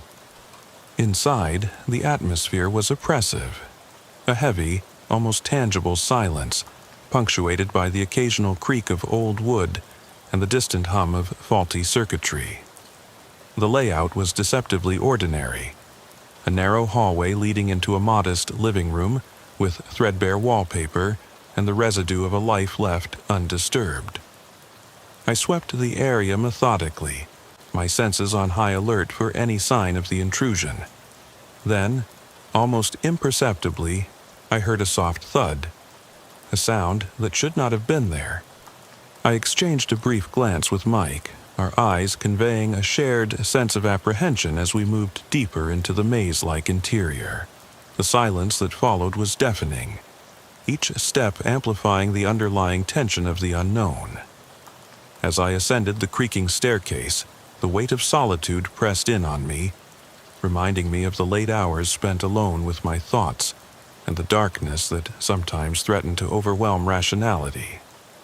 Every room passed under my scrutiny carried an air of neglect, as if time itself had slowed to a crawl within these walls.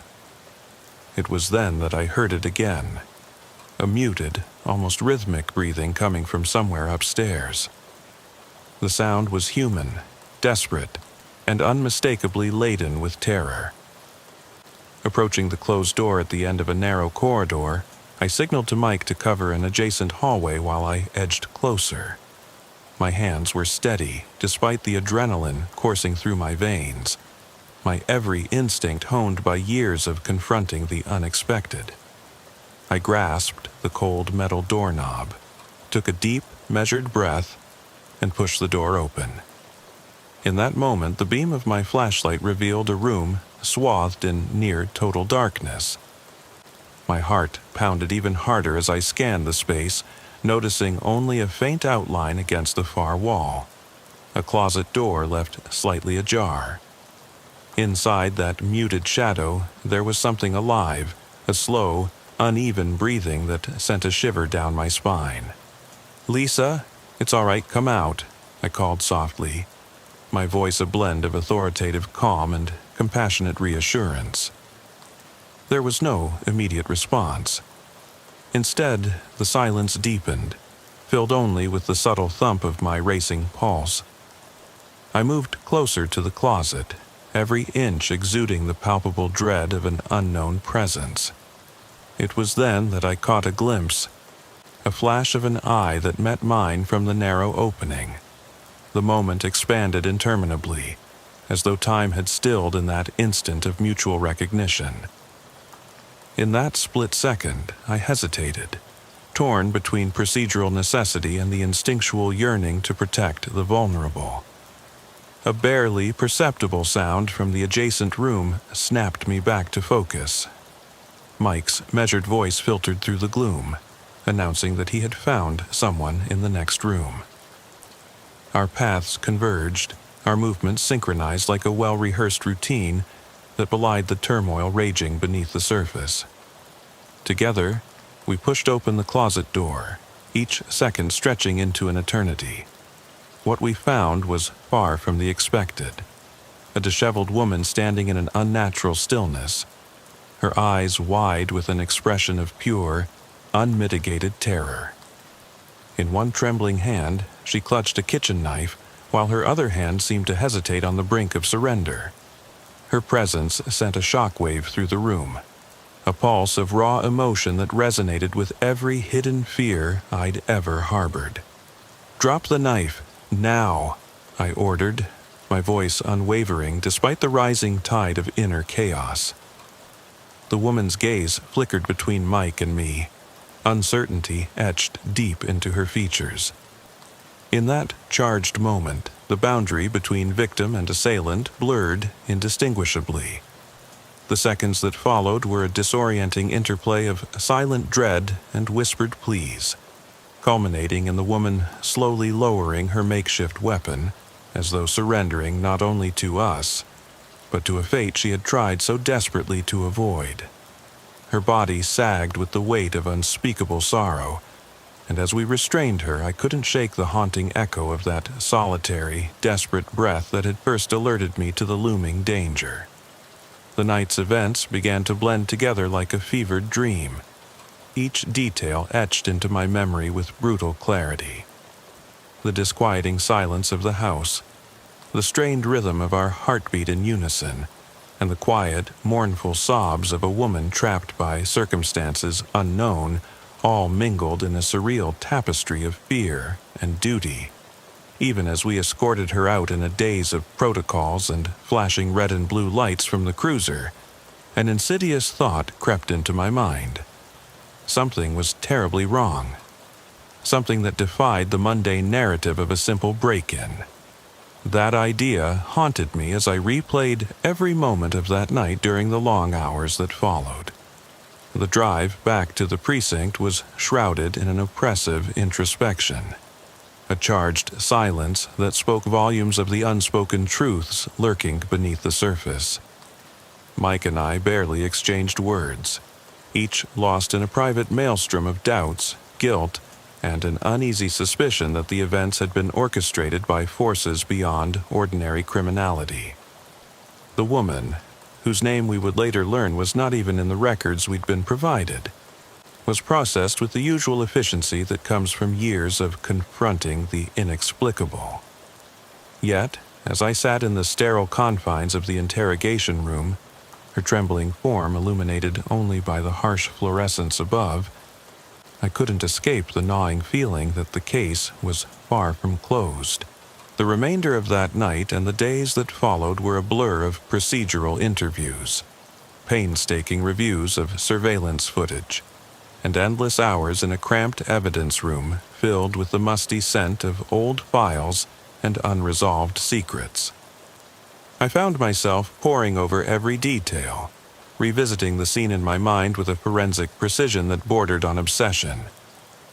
The house, the broken door, the dim hallway, and that fleeting glimpse in the closet, all converged into a maddening puzzle that defied the neat compartmentalization of standard police work.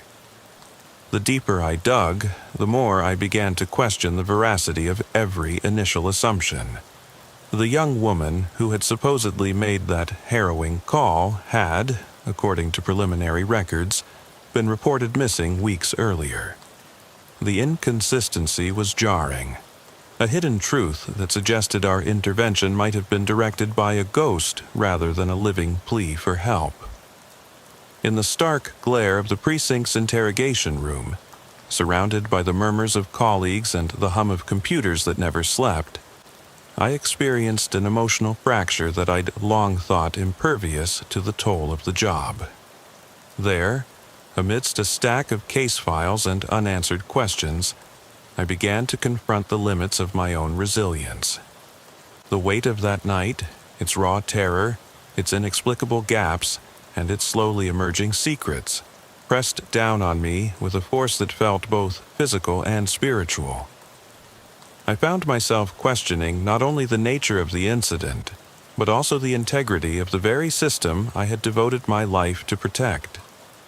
Had we truly apprehended a criminal, or had we merely captured a specter conjured by circumstances too strange to be explained by conventional logic? As hours bled into days, the investigation took on an almost surreal quality. Colleagues recounted whispered theories over lukewarm coffee in darkened break rooms, while I sat in my car on long, sleepless nights, replaying every detail under the flicker of a dashboard light. The streets of Castlewood, once familiar and benign, now appeared cloaked in hidden threats. A landscape where each shadow seemed to conceal another secret, and every creak in the wind carried with it the echo of that fateful night. The psychological toll was immeasurable.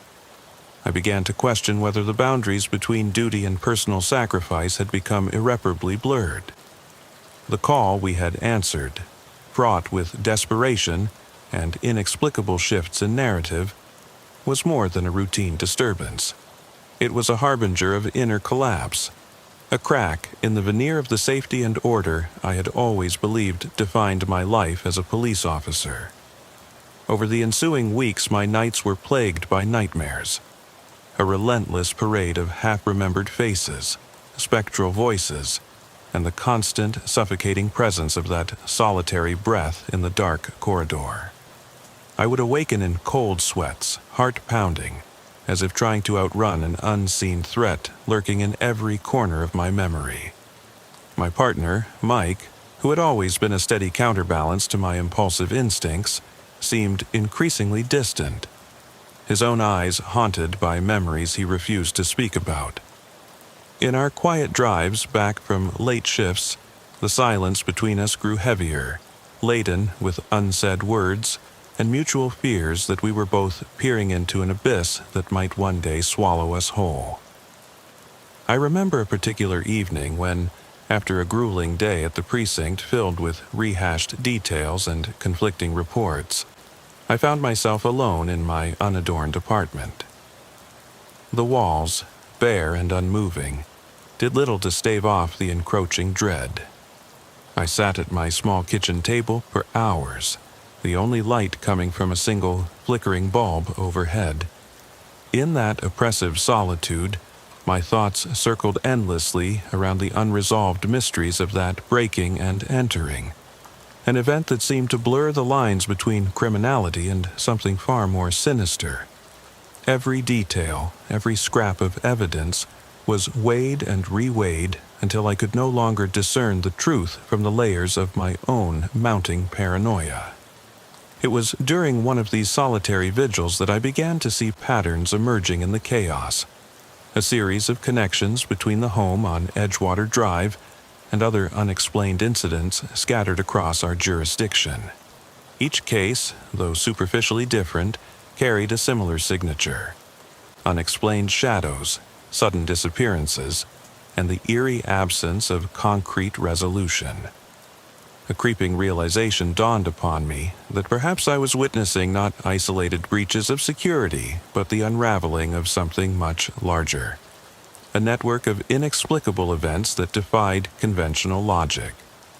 And as I stared out at the rain-soaked streets, I couldn't help but wonder if each flickering light and every whisper of wind carried a hidden message, one that only those who had stared into the abyss for too long could decode. The memory of that fateful night became a constant companion, a relentless reminder that in our line of work, the line between order and chaos is as thin and fragile as the glass of that broken door. Even now, as I navigate the endless corridors of unsolved cases and sleepless nights, the unresolved questions linger like a shadow at the edge of my vision. The house on Edgewater Drive, the mysterious absence of the caller, and that final, inexplicable moment in the dark continued to haunt my every thought. And with each passing day, the specter of that unanswered call grows ever more insistent, a silent testimony to the fact that some mysteries refuse to be confined by the boundaries of our understanding. I cannot help but feel that I'm trapped in a relentless cycle, one where the echoes of the past infiltrate every moment of the present, leaving behind a trail of disjointed memories and unspoken truths that gnaw at the very fabric of my being. The case, far from being closed, has become a mirror reflecting the vulnerabilities of a man who once believed in the clear-cut distinctions of right and wrong. Each new piece of evidence, every fleeting recollection, seems designed to dismantle the carefully constructed narrative of certainty I'd built over years of service. And so, as the days blur into nights and the nights into an endless parade of agonizing introspection, I find myself standing on the precipice of a truth so unsettling that it threatens to shatter everything I once held dear. In the final moments of that long, unyielding stretch of investigation, as the precinct's corridors hummed with the mundane activity of another night shift, and my mind teetered on the brink of a psychological collapse, I was forced to confront the impossibility of closure. The evidence, the whispers of forgotten secrets, and the eerie, repetitive cadence of that solitary breath had conspired to create a tapestry of unresolved enigmas that might never be fully unraveled. And as I prepared to file yet another report, my hands trembling ever so slightly as I typed the final details, I couldn't shake the feeling that there was one final piece of the puzzle still hidden in the shadows, waiting for the moment when it would reveal itself and plunge my world into further darkness. A few weeks after the initial incident, an anonymous letter arrived at the station. Its plain, unadorned envelope contained a single sheet of paper on which a cryptic message was scrawled in hurried, uneven handwriting. It read, "I was there when you thought you found the truth. The night has many faces, and mine is still watching." Those words sent a chill through me that far surpassed the fear of any armed suspect. They resonated with the lingering doubts, the subtle hints that the call on that rain-soaked November night had been only the beginning. With every passing day, every sleepless night filled with haunting memories, I began to wonder if we had unknowingly opened a door that could never be closed, a door through which a darkness had seeped into our reality, forever altering the fragile boundaries of what we considered to be safe.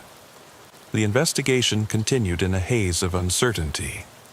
Colleagues debated whether the anonymous note was the work of a cunning criminal seeking to undermine our efforts, or a desperate cry for help from someone equally as lost as the missing woman we had tried to save.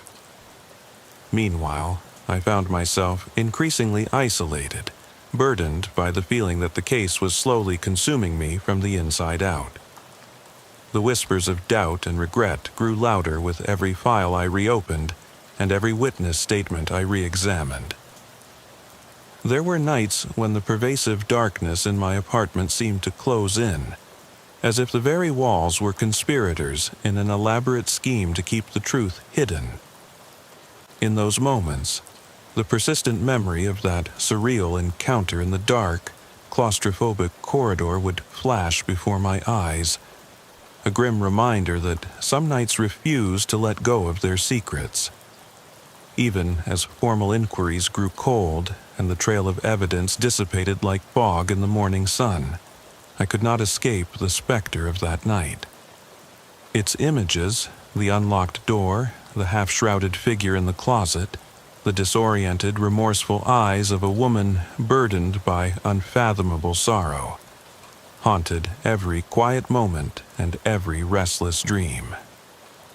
I began to document every detail, every whisper of uncertainty, not only for the sake of the investigation, but as a desperate attempt to articulate the internal disintegration I felt. My notebooks filled with sprawling, interconnected thoughts, theories that wove together the seemingly disparate threads of a case that had become a mirror for the darkest corners of my soul. As the calendar pages turned, the case morphed into something else entirely, a living, breathing enigma that seemed to defy resolution. I recall a late-night meeting with Detective Reynolds, a grizzled veteran known for his unyielding pursuit of truth. In the dim light of our department's back office, we pored over the anonymous letter and the scant evidence that remained. His voice was low and gravelly as he mused, "Sometimes, Mike, the things we can't explain are the ones that haunt us the most. You think you've seen it all, but then something like this comes along and forces you to question everything." His words resonated with a bitter familiarity, for I knew deep down that the investigation was no longer merely about apprehending a criminal. It was a journey into the depths of our own vulnerability, a plunge into the murk of secrets and lies that we all carry within us. Through endless nights spent in the evidence room and solitary drives along rain-drenched highways, the case gnawed at me relentlessly. I found solace only in the intermittent camaraderie of fellow officers who, despite their own burdens, shared in the unspoken understanding that sometimes the only resolution lay in accepting the unsettling ambiguity of our existence. Yet, even in that bittersweet resignation, there remained a spark of defiance, a will to keep searching, to piece together the fragmented narrative that had so irrevocably altered my understanding of reality. Every shadow that flickered past my peripheral vision, every creak in the silence of my apartment, served as a stark reminder that the night was far from over, and that the truth, however elusive, still lurked somewhere beyond the reach of our fading flashlights. In the final throes of that relentless investigation, as winter crept in with its biting cold and unforgiving winds, I felt the weight of every unanswered question settle heavily upon my shoulders.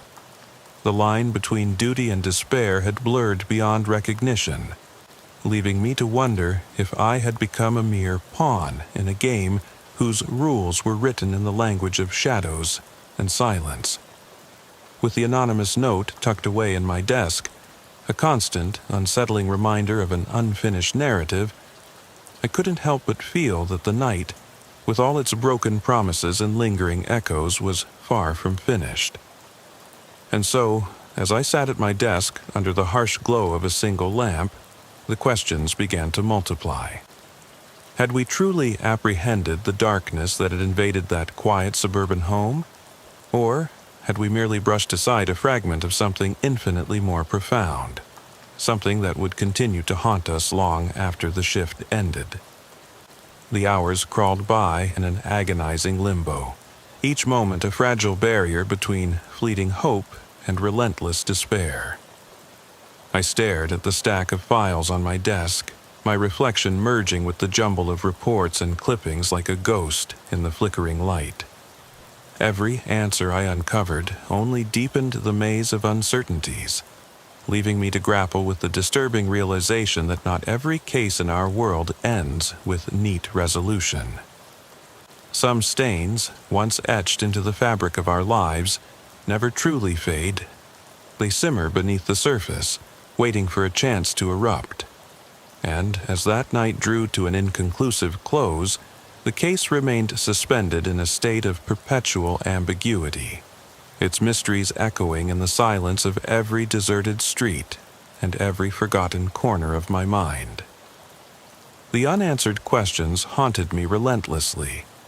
I often found myself wondering if the call we'd answered was ever meant to bring about resolution, or if it was simply a prelude to a larger, more insidious phenomenon that defied explanation. The anonymous note, the reappearance of evidence that didn't quite add up, and the eerie familiarity of certain details in other cases all suggested that something was orchestrating these events from the shadows. As I prepared to close another chapter on what should have been an isolated incident, the disquieting feeling that something was unresolved lingered like a persistent whisper in the dark. a chilling promise that the truth would eventually come knocking when I least expected it. And on nights when the darkness pressed too heavily against my window, when every creak and every rustle seemed to carry the weight of unspoken secrets, I couldn't help but feel that the story was still unfolding, a story that defied the tidy boundaries of law and order, a story that would one day force me to confront a final, unnerving twist that might shatter everything I once believed about the nature of truth. The subsequent days bled slowly into a chaotic blur as I found myself drawn back to the scene of the original incident, an obsession I could neither understand nor dismiss.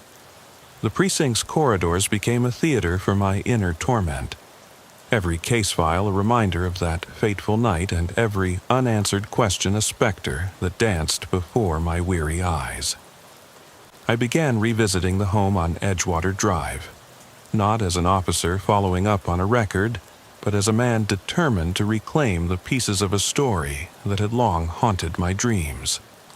The drive there, once mundane in its simplicity, now felt like an ill-fated pilgrimage into a territory where reality intertwined with the surreal. Every step toward that battered front door stirred a medley of conflicting emotions, dread, regret, and a desperate hope for closure. I recall standing before that door, its peeling paint and warped wood a testament to the passage of time and neglect.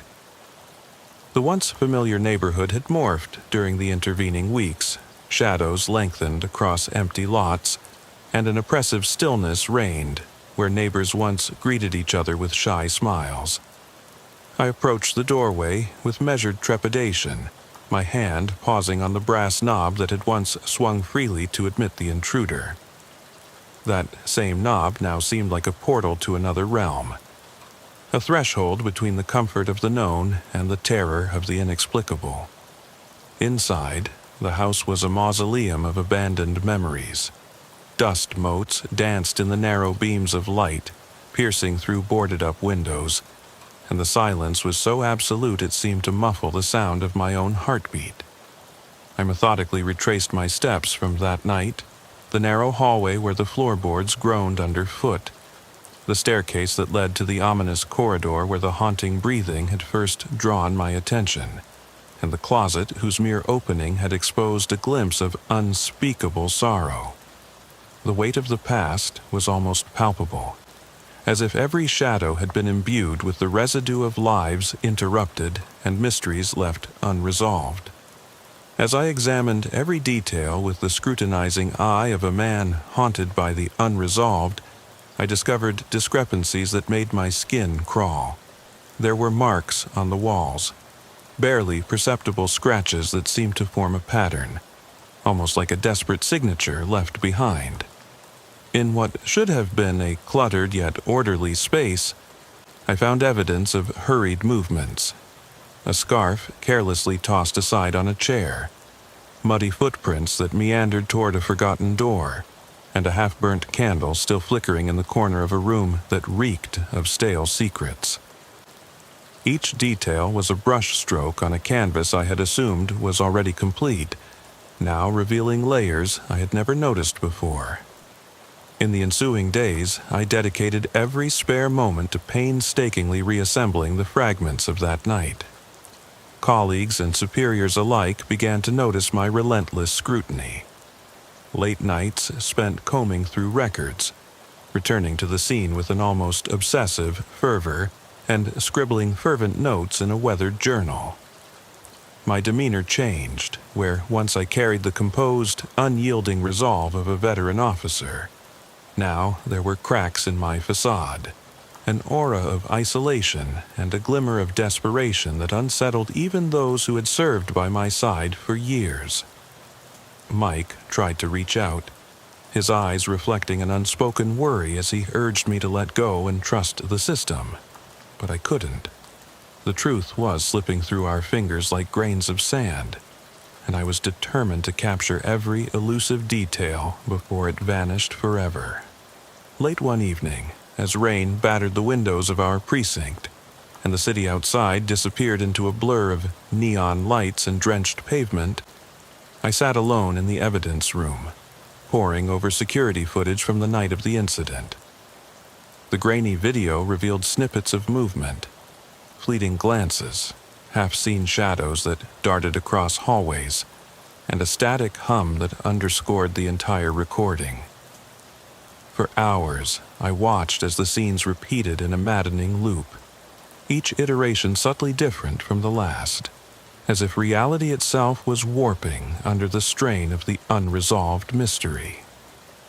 I couldn't shake the image of the woman's terrified eyes, nor the perverse calm in her trembling hands as she surrendered that ill-fated night. Every frame was a silent testimony to the devastation of secrets unrevealed. In the midst of that solitary vigil, an unsettling realization struck me like a bolt of lightning. The case was not confined to one home or one desperate call. It was a fragment of a larger, more sinister narrative.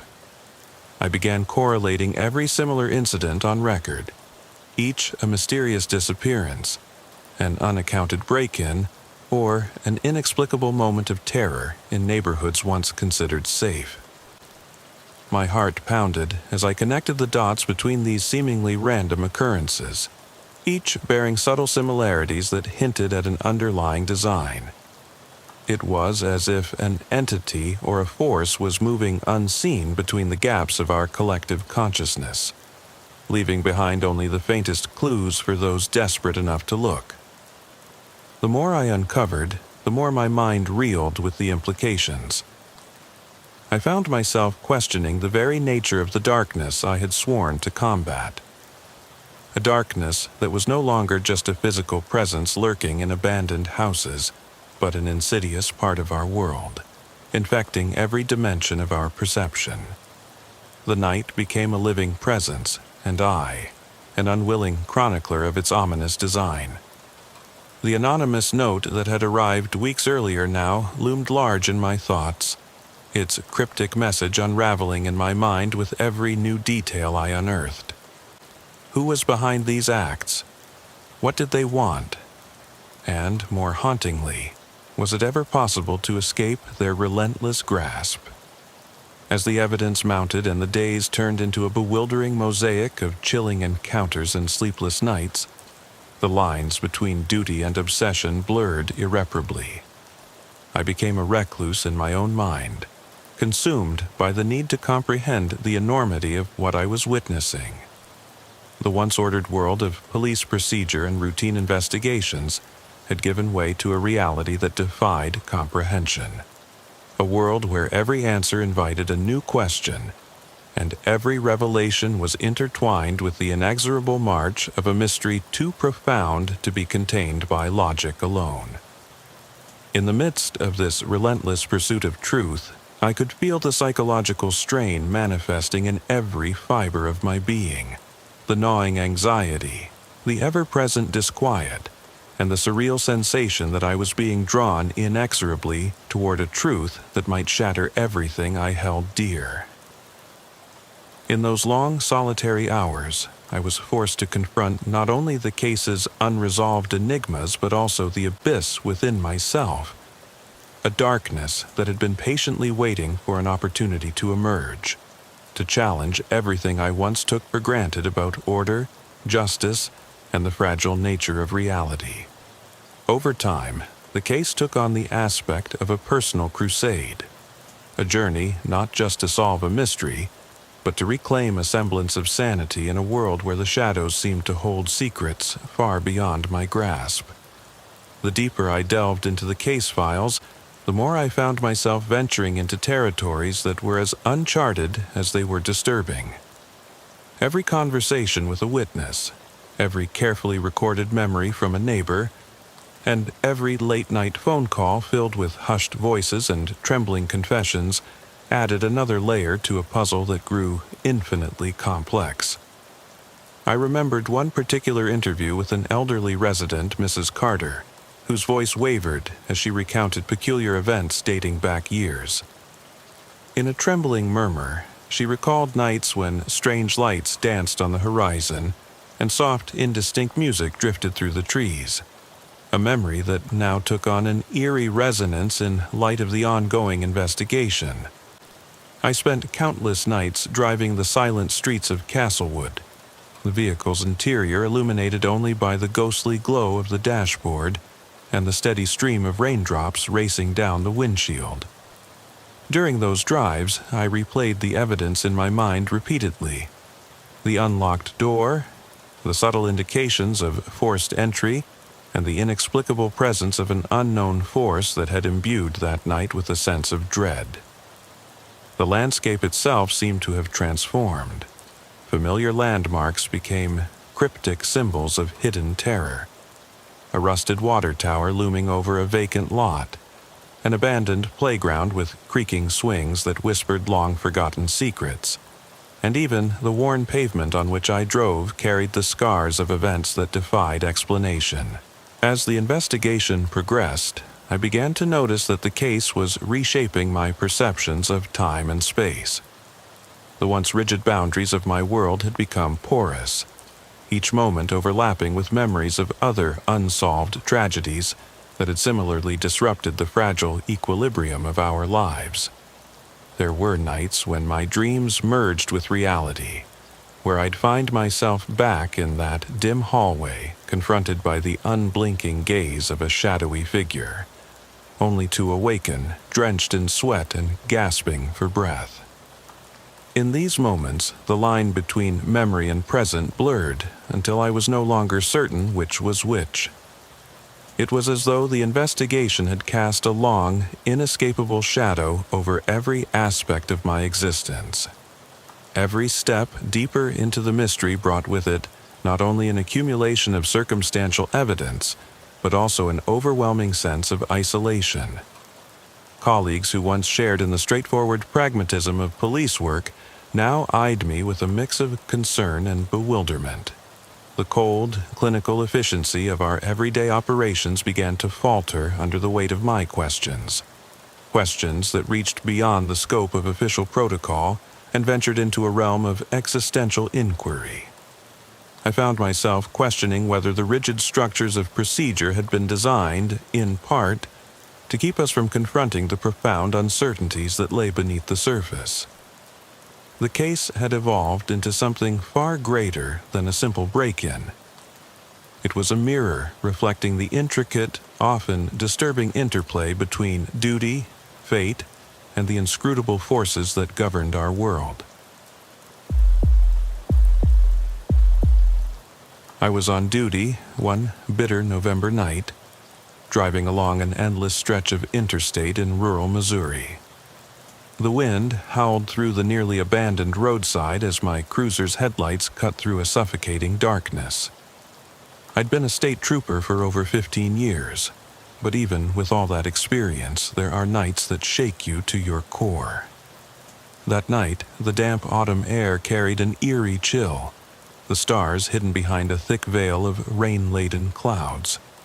The road had its usual sparse scatter of headlights from long-haul trucks and the occasional passing car, but there was an unsettling stillness over everything. A silence punctuated only by the distant hum of engines and the occasional rustle of dead leaves. I had been patrolling the interstate for nearly 2 hours, my mind already wandering to memories of past encounters when I noticed a flicker of neon through the murky dark. A dilapidated gas station, its sign barely clinging to life with intermittent sparks of light, sat isolated on a bend in the road. The station wasn't operating. I knew by heart the schedule of local businesses along that road. Still, something about the site pricked at my instincts. A feeling of disquiet I couldn't shake off. I pulled the cruiser over on the shoulder near a copse of withered trees and observed from the relative safety of my vehicle. The gas station's lot was strangely quiet. 2 cars were parked side by side beneath a sagging overhang, their metal bodies dark and unyielding. There was no sign of life in or around them. I slowly exited my cruiser, my hand never leaving the grip of my service weapon hidden under the jacket. The glow of my flashlight swept across the cracked pavement and warped reflections on the glass of the vehicles.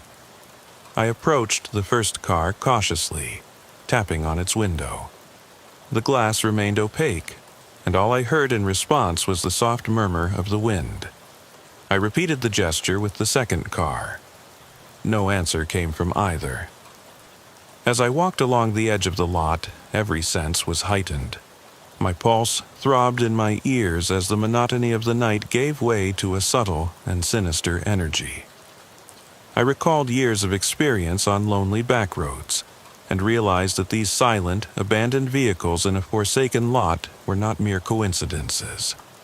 Then, out of the periphery, I caught sight of a figure hastily emerging from behind a stack of crates near the station.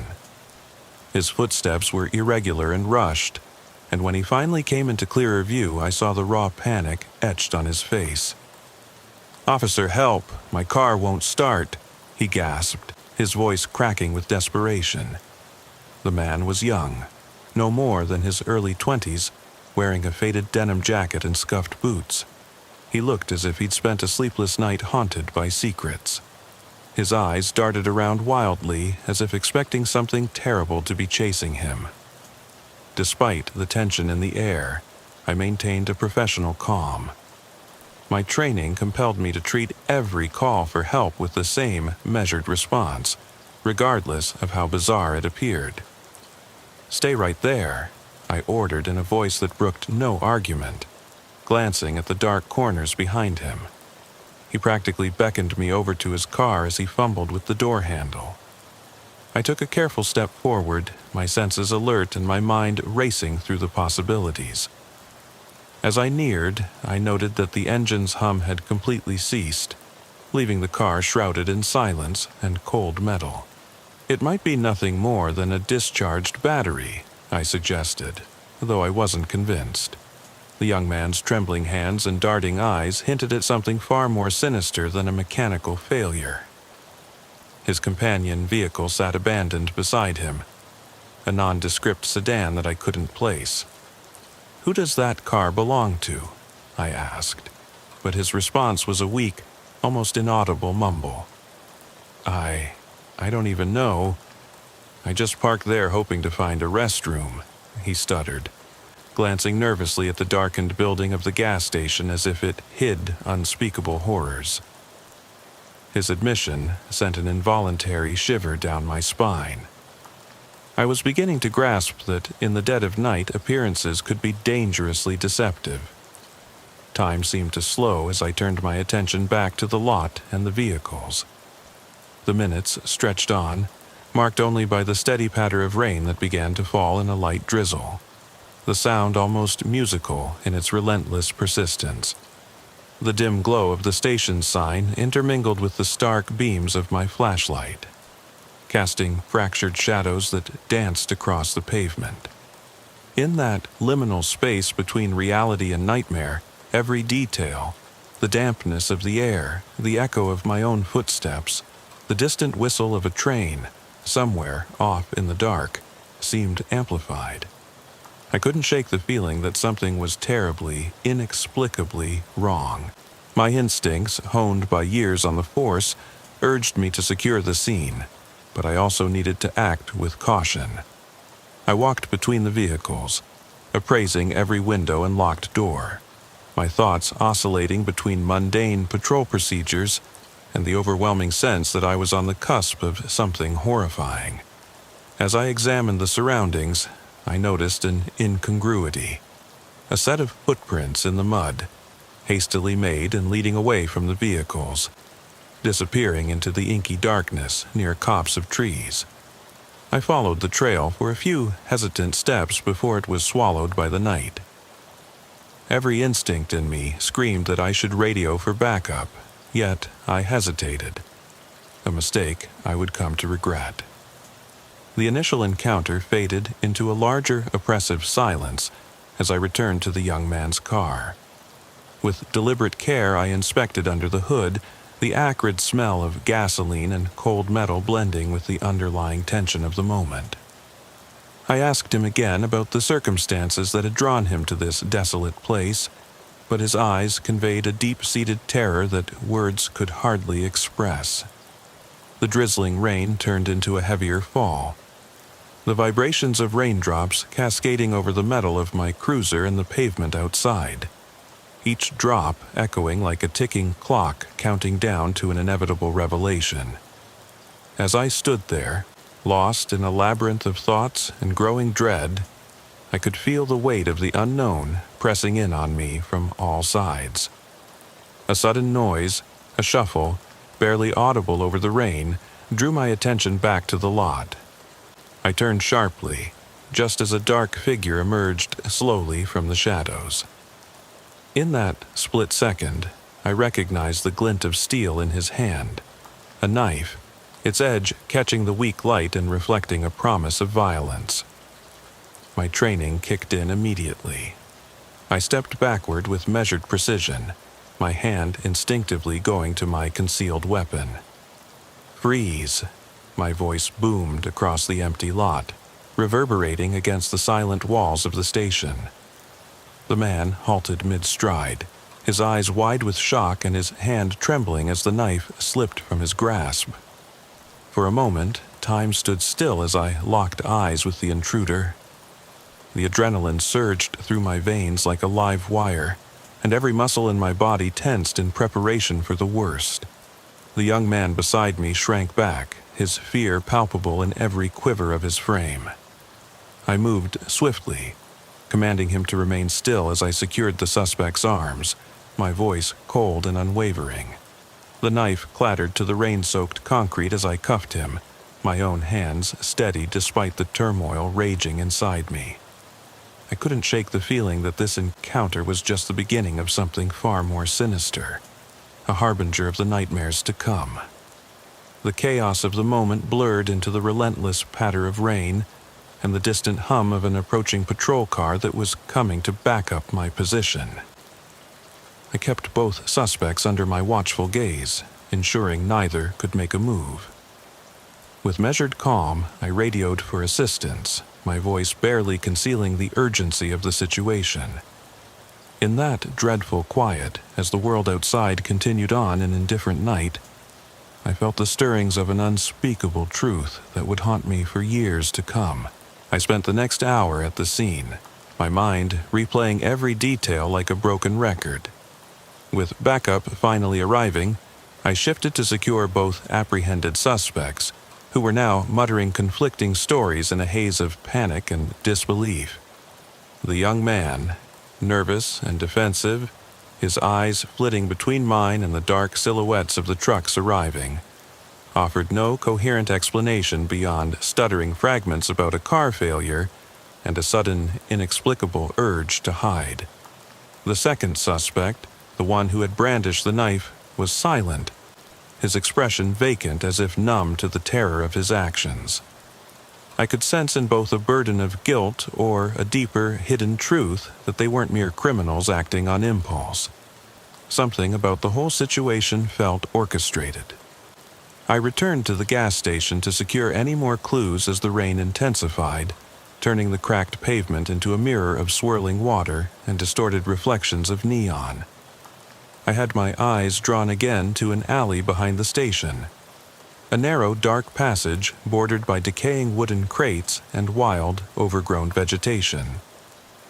There, partially camouflaged by shadows and debris, lay two large garbage bags. The sight made my blood run cold, a visceral reminder that what I had encountered was far from random misfortune.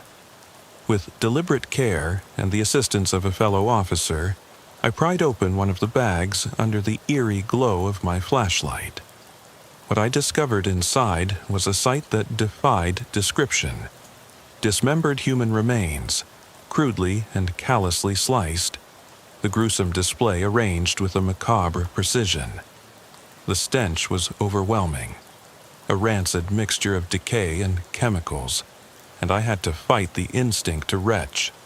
My hands trembled as I examined the contents, each broken piece seeming to tell its own tale of horror and despair. The other bag yielded a similar scene, the images seared into my mind with a brutality that no amount of training could fully prepare me for.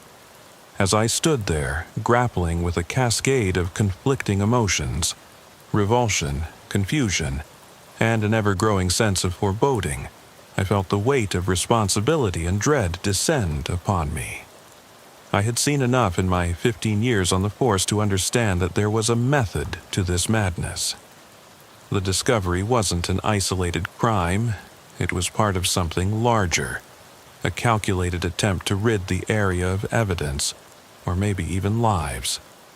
The heavy-duty shovel I found nearby, caked in grime and bloodstains, was a stark symbol of the deliberate violence that had taken place.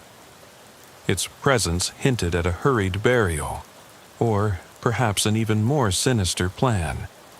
Every detail of that grim scene, from the positioning of the bodies to the improvised packaging, was etched into my memory with horrifying clarity. In the following hours at the precinct, the unsettling images of that night consumed me.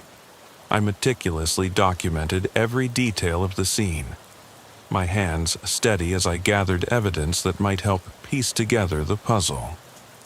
The suspects were interrogated in separate rooms, their accounts a jumbled mix of lies and half-truths that only deepened the mystery. The young man's eyes were haunted, filled with an inexplicable terror, while the knife-wielding suspect maintained an eerie silence, as if the events had stolen from him the very ability to feel remorse or even fear. Their nervous glances and contradictory statements hinted at forces beyond their control, a machination of events that seemed too grotesque to have been orchestrated by mere chance.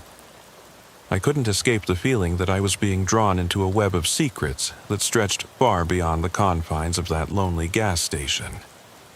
Every small piece of evidence, every whispered word in the interrogation room deepened the enigma. There was something methodical, almost ritualistic, about the way the bodies had been disposed of. I pored over case files from previous years, seeking any reference that might explain the raw brutality of these acts, yet found nothing that matched the visceral horror of the scene before me. I began to wonder if I was witnessing the handiwork of a deranged individual or, worse yet, a network of criminals operating in the shadows. The precinct's fluorescent lights and sterile rooms offered little comfort as I sat alone with my thoughts, the flickering overhead bulbs doing little to dispel the creeping dread. I replayed the events of that night repeatedly, my mind oscillating between the role of an officer dutifully following procedure and that of a man burdened with an intolerable weight of guilt for failing to prevent such atrocities. The memory of the two lifeless forms wrapped in garbage bags, the cold evidence of monstrous cruelty, left an indelible mark on my psyche.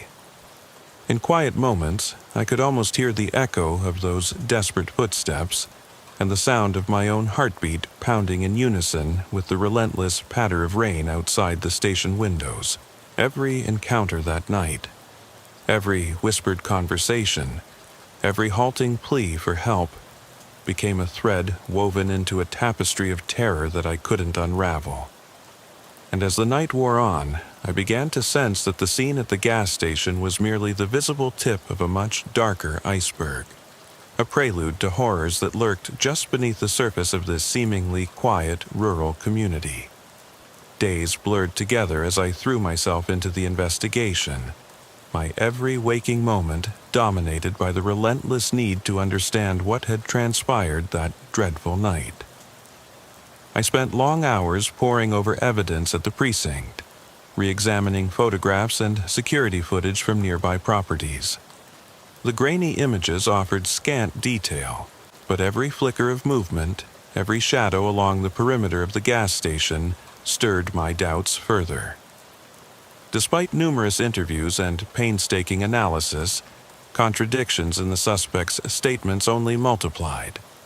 The young man could hardly meet my eyes as he recounted his version of events, and the silent, withdrawn manner of the other suspect betrayed a hidden truth that he wasn't willing to share. My own recollections of the night grew increasingly fragmented. In quiet moments, I found myself reliving the scene with an almost unbearable vividness. The relentless drizzle, the oppressive darkness of the abandoned lot, and the surreal horror of discovering those dismembered remains. I began experiencing nightmares that blurred into my waking thoughts. In those dreams, the rain never stopped, and the images of broken bodies and the ominous shovel haunted every corner of my mind. I tried to rationalize these experiences, chalking them up to the cumulative stress of the job, but no amount of sleep or distraction could erase the lingering terror that clung to me like a second skin. One sleepless night at the station, I revisited the case files from previous years in search of any pattern or connection to similar crimes. I combed through archives of unsolved murders, missing persons reports, and even folklore passed down among local officers about a ghost of the highway, a specter said to haunt isolated roads and lured unsuspecting motorists into the grasp of evil. Nothing in those files, however, could conclusively explain the calculated nature of the crimes I had witnessed. It was as if the reality of that night transcended conventional understanding, blurring the line between cold-blooded criminality and something far more supernatural. In between interrogations and long, lonely shifts at the precinct, I took to driving back to the scene on quiet nights, trying to glean something, any detail, that might have been overlooked in the chaotic immediacy of that night. The gas station, still abandoned and decaying under the weight of time, seemed to possess a menacing aura. Every creaking board and every flickering light appeared to hide a secret, a memory of unspeakable violence. I'd pull up my cruiser and sit in silence, letting the memories wash over me like the relentless rain. The repeated exposure only deepened my resolve to understand, yet it eroded my sense of security bit by bit. As the investigation deepened, I began noticing unsettling shifts in the behavior of my colleagues as well. A seasoned detective assigned to the case, whose steady demeanor had always been a source of calm in the face of chaos, suddenly became withdrawn, his eyes clouded with an unspoken horror. Rumors began to circulate that others in the department had encountered inexplicable phenomena on similar routes, stories of ghostly figures or unaccountable disturbances in the dead of night. I dismissed these tales at first as attempts to rationalize an otherwise unfathomable situation, but the mounting evidence forced me to confront the possibility that I was entangled in something beyond mere human depravity. I started questioning my own perceptions. Was it possible that the overwhelming anxiety I felt was less about the immediate crimes and more about a long-forgotten fear buried deep within me? There were nights when I would drive alone and feel as though I were not the only person on the road. In the reflective sheen of puddles on asphalt, I sometimes glimpsed movement, a shadow that wasn't my own. Although I tried to dismiss these thoughts as paranoia, the persistent unease gnawed at me. I began keeping a journal in which I recorded every detail of the investigation and my inner monologue. In those pages, between the lines of official reports and case numbers, I wrote of my doubts, my nightmares, and the creeping conviction that I was being slowly drawn into an abyss from which there might be no escape. The faces of the two suspects haunted me too.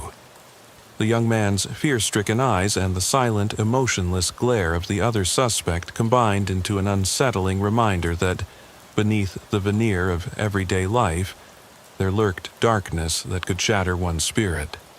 The precinct became a labyrinth of cold, fluorescent lights and indifferent bureaucratic routine, a stark contrast to the raw terror of that rain-soaked night. And every time I closed my eyes, I could still hear the echo of desperate footsteps and the shattering silence that followed the command, "Freeze." In the relentless pursuit of truth, I found myself pushed to the brink of exhaustion and sanity by a case that defied every conventional explanation. With each new piece of evidence, the investigation took unexpected twists that led me deeper into a maze of deceit and fear. I was compelled to revisit the crime scene with fresh eyes, questioning every detail that had once seemed so straightforward. My determination was bolstered by an inner need to restore order to a world that had suddenly become inexplicably chaotic. I returned to the gas station one late evening, armed with new insights gleaned from hours of solitary study and intense interviews with local residents. The area, once nearly forgotten and shrouded by neglect, now revealed a hidden history. Locals spoke in hushed tones about strange happenings along that stretch of highway. The sudden disappearance of motorists, unexplained sounds in the dead of night, and even legends of a vengeful spirit prowling the outskirts of the town. Though I was a man of reason, even I couldn't ignore the undercurrent of dread that these whispered tales evoked. There was something disturbingly unified about these anecdotes, as if they were pieces of a puzzle that promised to unveil a deeper, more sinister conspiracy. The gas station itself had become a repository of memories. Its peeling paint and broken windows served as a silent chronicle of neglected years. I circled the building slowly, flashlight in hand, and found that the area around it bore fresh signs of disturbance. Footprints, small, hurried steps like those of someone desperate to escape, leading toward a narrow woodland path. I followed them, my boots splashing in shallow puddles as the rain faded into a soft drizzle. Every rustle of leaves, every creak of ancient wood increased my awareness of the fragility of life and the precarious balance between order and chaos. In that decaying natural theater, the forest seemed to breathe with a life of its own, an unsettling pulse that beat in tandem with my racing heart. The footprints eventually led to a clearing where the remnants of an old collapsed fence lay scattered among overgrown brambles. Here, I discovered another clue, a small leather-bound notebook, partially water-damaged, its pages filled with scribbled notes and diagrams that hinted at a premeditated plan. The writing was erratic, interspersed with symbols and dates that made little sense at first glance. I carefully pocketed the notebook, feeling the weight of its secrets, and headed back to the station with a sinking sense of foreboding. Back at the precinct, the fading daylight and sterile atmosphere did nothing to allay the anxiety that had built up inside me. I spent hours poring over the notebook's contents, matching dates and symbols with old case files and local folklore. It was as if the person who had written these cryptic entries had mapped out a series of events that spanned years, a timeline of cruelty and calculated horror. The more I delved into the mystery, the more I realized that this wasn't an isolated incident. There was an intricate web of connections that tied seemingly random occurrences together, and my investigation was slowly unraveling a tapestry of despair that extended far beyond a single fateful night at a rundown gas station. I began conducting interviews with longtime residents, local mechanics, and even former employees of the gas station. Each conversation added layers of complexity to the case. One elderly man, whose voice trembled with both age and fear, recounted a series of events from decades past, stories of missing persons and inexplicable disappearances that had been conveniently hushed up by local authorities. In hushed whispers, he mentioned that the gas station had once been a gathering point for a group of individuals rumored to be involved in occult practices. His eyes, filled with sorrow and something akin to terror, told me that these were not mere legends, but echoes of a painful reality. Every new piece of information only deepened my own internal struggle. I found myself oscillating between the objective detachment required of a state trooper and the visceral horror of someone who felt personally responsible for the lives lost that night. My nights became restless marathons of sleepless vigilance. I started jotting down every minute detail, observations, theories, even conversations that, on the surface, seemed trivial.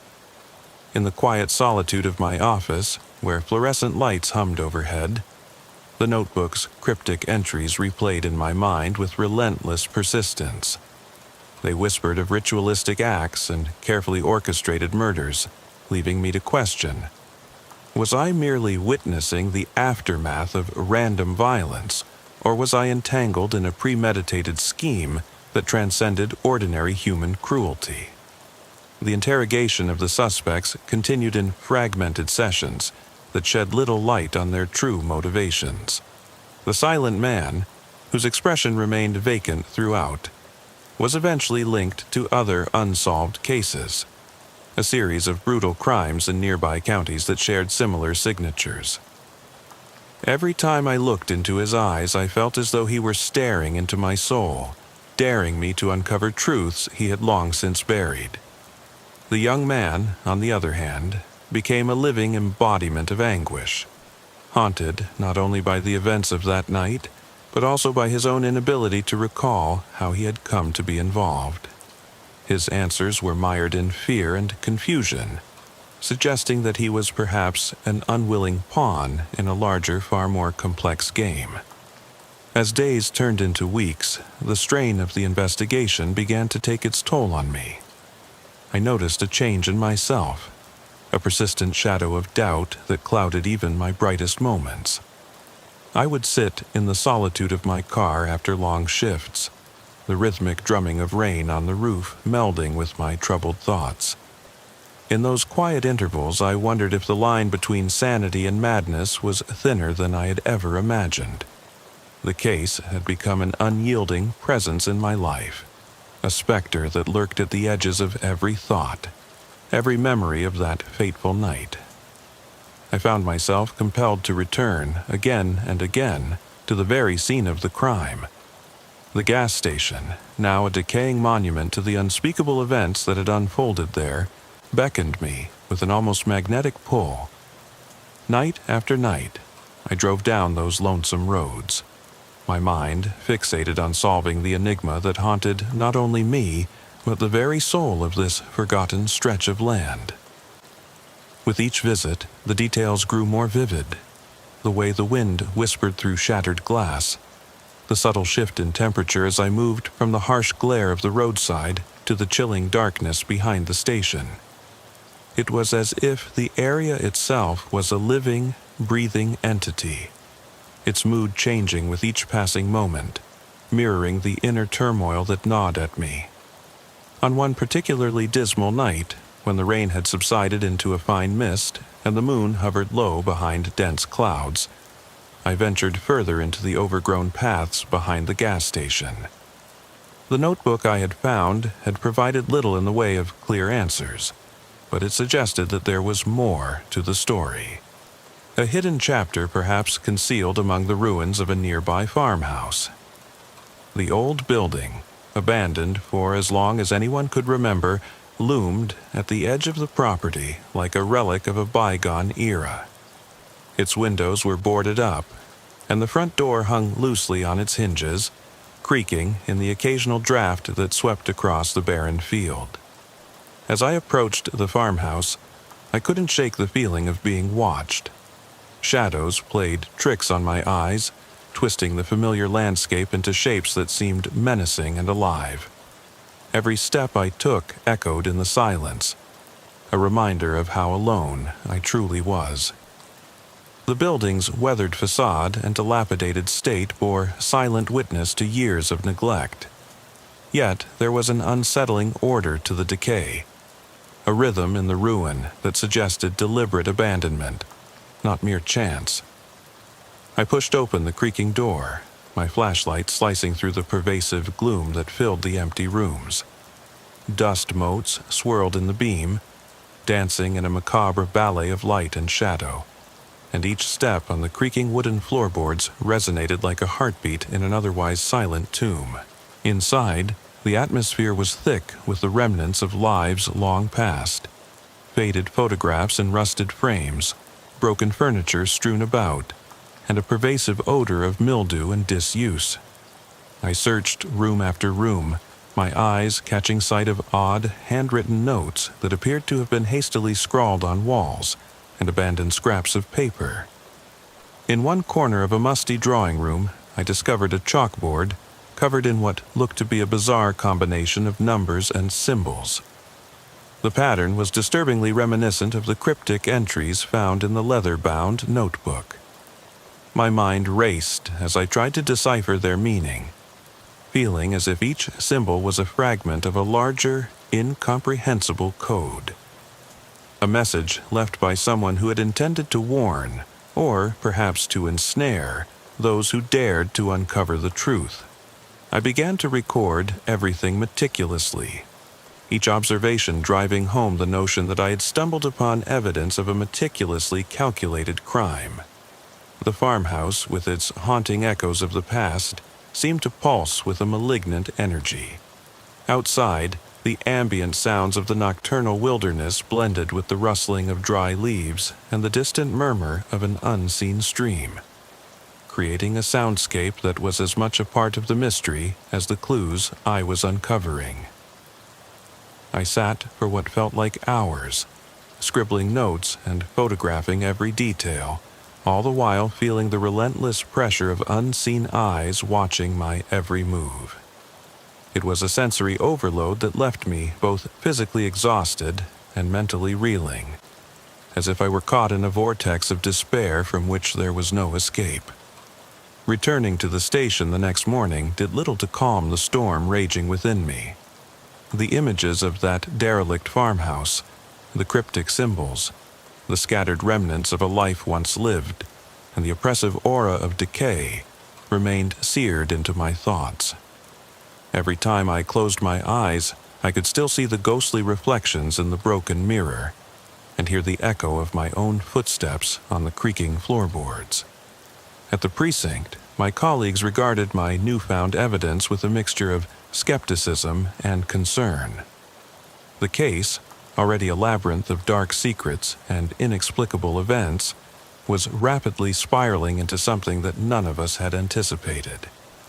The detective assigned to the case, once a pillar of unwavering stoicism, now found himself haunted by sleepless nights and a growing fixation on the details of the farmhouse.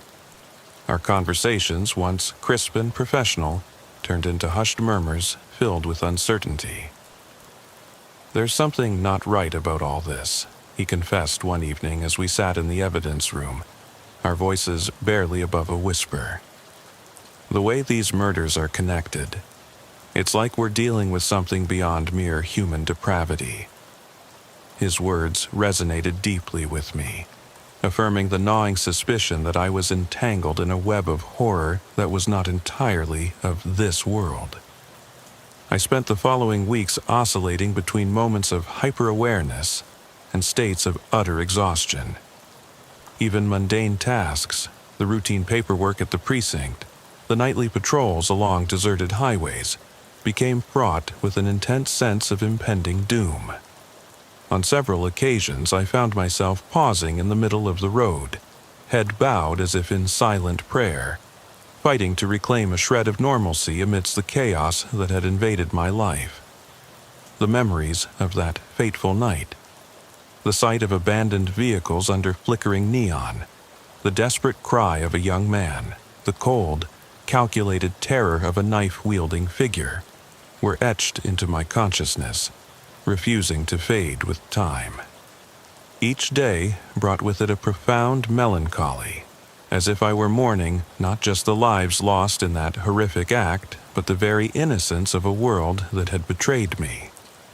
Late one night, as the storm outside raged with renewed fury, I sat alone in my car on a desolate roadside, grappling with a profound sense of disorientation.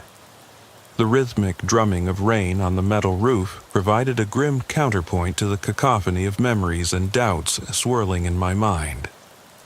I began to wonder whether the darkness I had witnessed was a reflection of the inner void that the relentless brutality of the world had carved out of me. Was I, in some inexplicable way, losing myself in the pursuit of a truth that might never fully reveal itself? That question, unspoken yet omnipresent, haunted me as I drove away from the precinct, leaving behind nothing but a trail of unanswered questions and a gnawing fear that the real horror was only just beginning. Returning to the gas station one final time seemed both a duty and an obsession.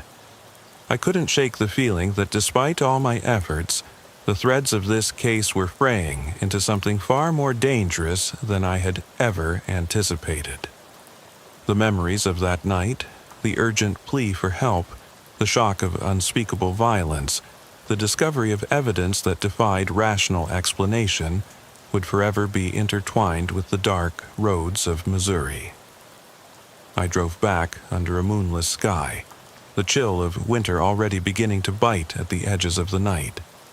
Every landmark, every shadow along the interstate felt like a sinister signpost, guiding me toward an unknown, dreadful destination. This time, I wasn't merely retracing old steps, I was actively searching for answers. I parked my cruiser a safe distance from the station and proceeded on foot, every nerve aflame with a mix of dread and determination. The dilapidated building loomed ahead, its broken windows like empty eyes that had witnessed too much. I approached slowly, each step measured and deliberate, as though any sudden movement might break the fragile silence of a place that had long since embraced darkness. I crossed the threshold and felt the oppressive air wrap around me, a tangible presence that seemed to whisper warnings from the past. Inside, the echoes of my earlier visit had faded into a deeper, more somber silence. I revisited every room, every corner where traces of time lay thick upon the surfaces. The chalkboard with its erratic symbols still sat in the drawing room, its cryptic message casting a long shadow over everything. I began to piece together the disjointed clues, a series of dates that coincided with unexplained disappearances, reference to rituals performed under the cover of night, and names I couldn't entirely place. With each connection I made, an overwhelming sense of dread grew within me. It was as if the gas station and the surrounding areas were nodes in a vast sinister network that had been quietly operating for decades, unchallenged by time or authority. In the dim light of an early dawn that broke through the boarded-up windows, I discovered a final clue. An old, yellowed photograph taped to a wall.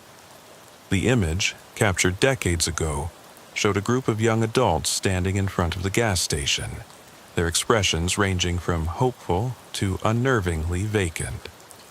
One face, in particular, caught my attention. A young man whose features were strikingly similar to the one I had encountered that fateful night.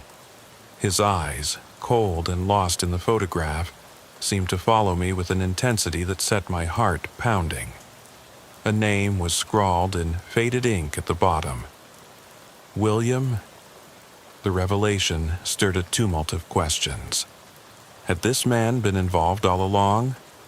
Was he part of a cycle of violence that stretched back generations? As I gathered my thoughts and documented every detail, I began to sense that I was not the only one drawn back to this cursed location. In the distance, from somewhere near the edge of the property, I heard footsteps, soft, deliberate, and not entirely in step with mine. I froze, every muscle tense and alert, as those footsteps grew nearer, accompanied by a low, almost imperceptible murmur that seemed to emanate from the very walls of the gas station. In that fraught moment, the past and present collided. I felt an overwhelming surge of emotions, dread, sorrow, and an inexplicable need for redemption. Could it be that the events of that night were not isolated acts of violence, but part of a macabre ritual that repeated itself, leaving behind echoes of torment that reverberated through time? I reached for my radio, intending to call for backup, but the device was silent, dead, as though it too were a casualty of the relentless cruelty that had taken hold of this place. In that instant, I was utterly alone, a solitary figure caught between the familiar protocols of duty and a visceral, almost primal fear that hinted at the supernatural. The footsteps halted, and for a heart-stopping moment silence reigned. Then, just as suddenly as it had stopped, the sound resumed. Closer now, each step measured, echoing in the cavernous emptiness of the station. I gripped my firearm tightly, determined to confront whatever or whoever was approaching. A figure emerged from the darkness, a shadowy silhouette whose features were indistinguishable in the low light. The air between us felt charged with an otherworldly energy, as if every heartbeat was a prelude to an unknown reckoning. I demanded, "Who's there?" but received no verbal answer, only a slow, deliberate movement that chilled me to the bone. The figure paused at the threshold of a broken doorway, then turned toward me, its presence both hauntingly familiar and utterly alien. In that frozen moment, my mind raced through the possibilities. Was it an old acquaintance from past nights on the road, or had fate delivered to me something far more ominous? A specter, born of the sins of the past? I never got a clear answer. The figure's eyes, dark and unfathomable, held a secret that defied explanation. My instincts screamed at me to open fire, but a part of me, burdened by years of witnessing inexplicable terror, hesitated, paralyzed by the realization that sometimes the worst horrors were not those that could be confronted head-on, but those that burrowed deep in your soul and questioned every certainty about who you thought you were. As the figure slowly faded back into the consuming shadows, I was left with nothing but a profound sense of loss. A feeling that, despite all my efforts, I had only grazed the surface of a nightmare that refused to end. I walked out of the gas station in silence, the soft patter of the early morning drizzle mingling with the echo of my footsteps. Each step away from the building felt like a step deeper into uncertainty, each moment thick with the question of whether the horrors I faced were truly bound to that place, or were reflections of a darkness that could exist anywhere. As I drove away, the image of the ghostly figure lingered in my mind, its mysterious eyes seeming to challenge me to confront a truth I wasn't sure I was ready to understand.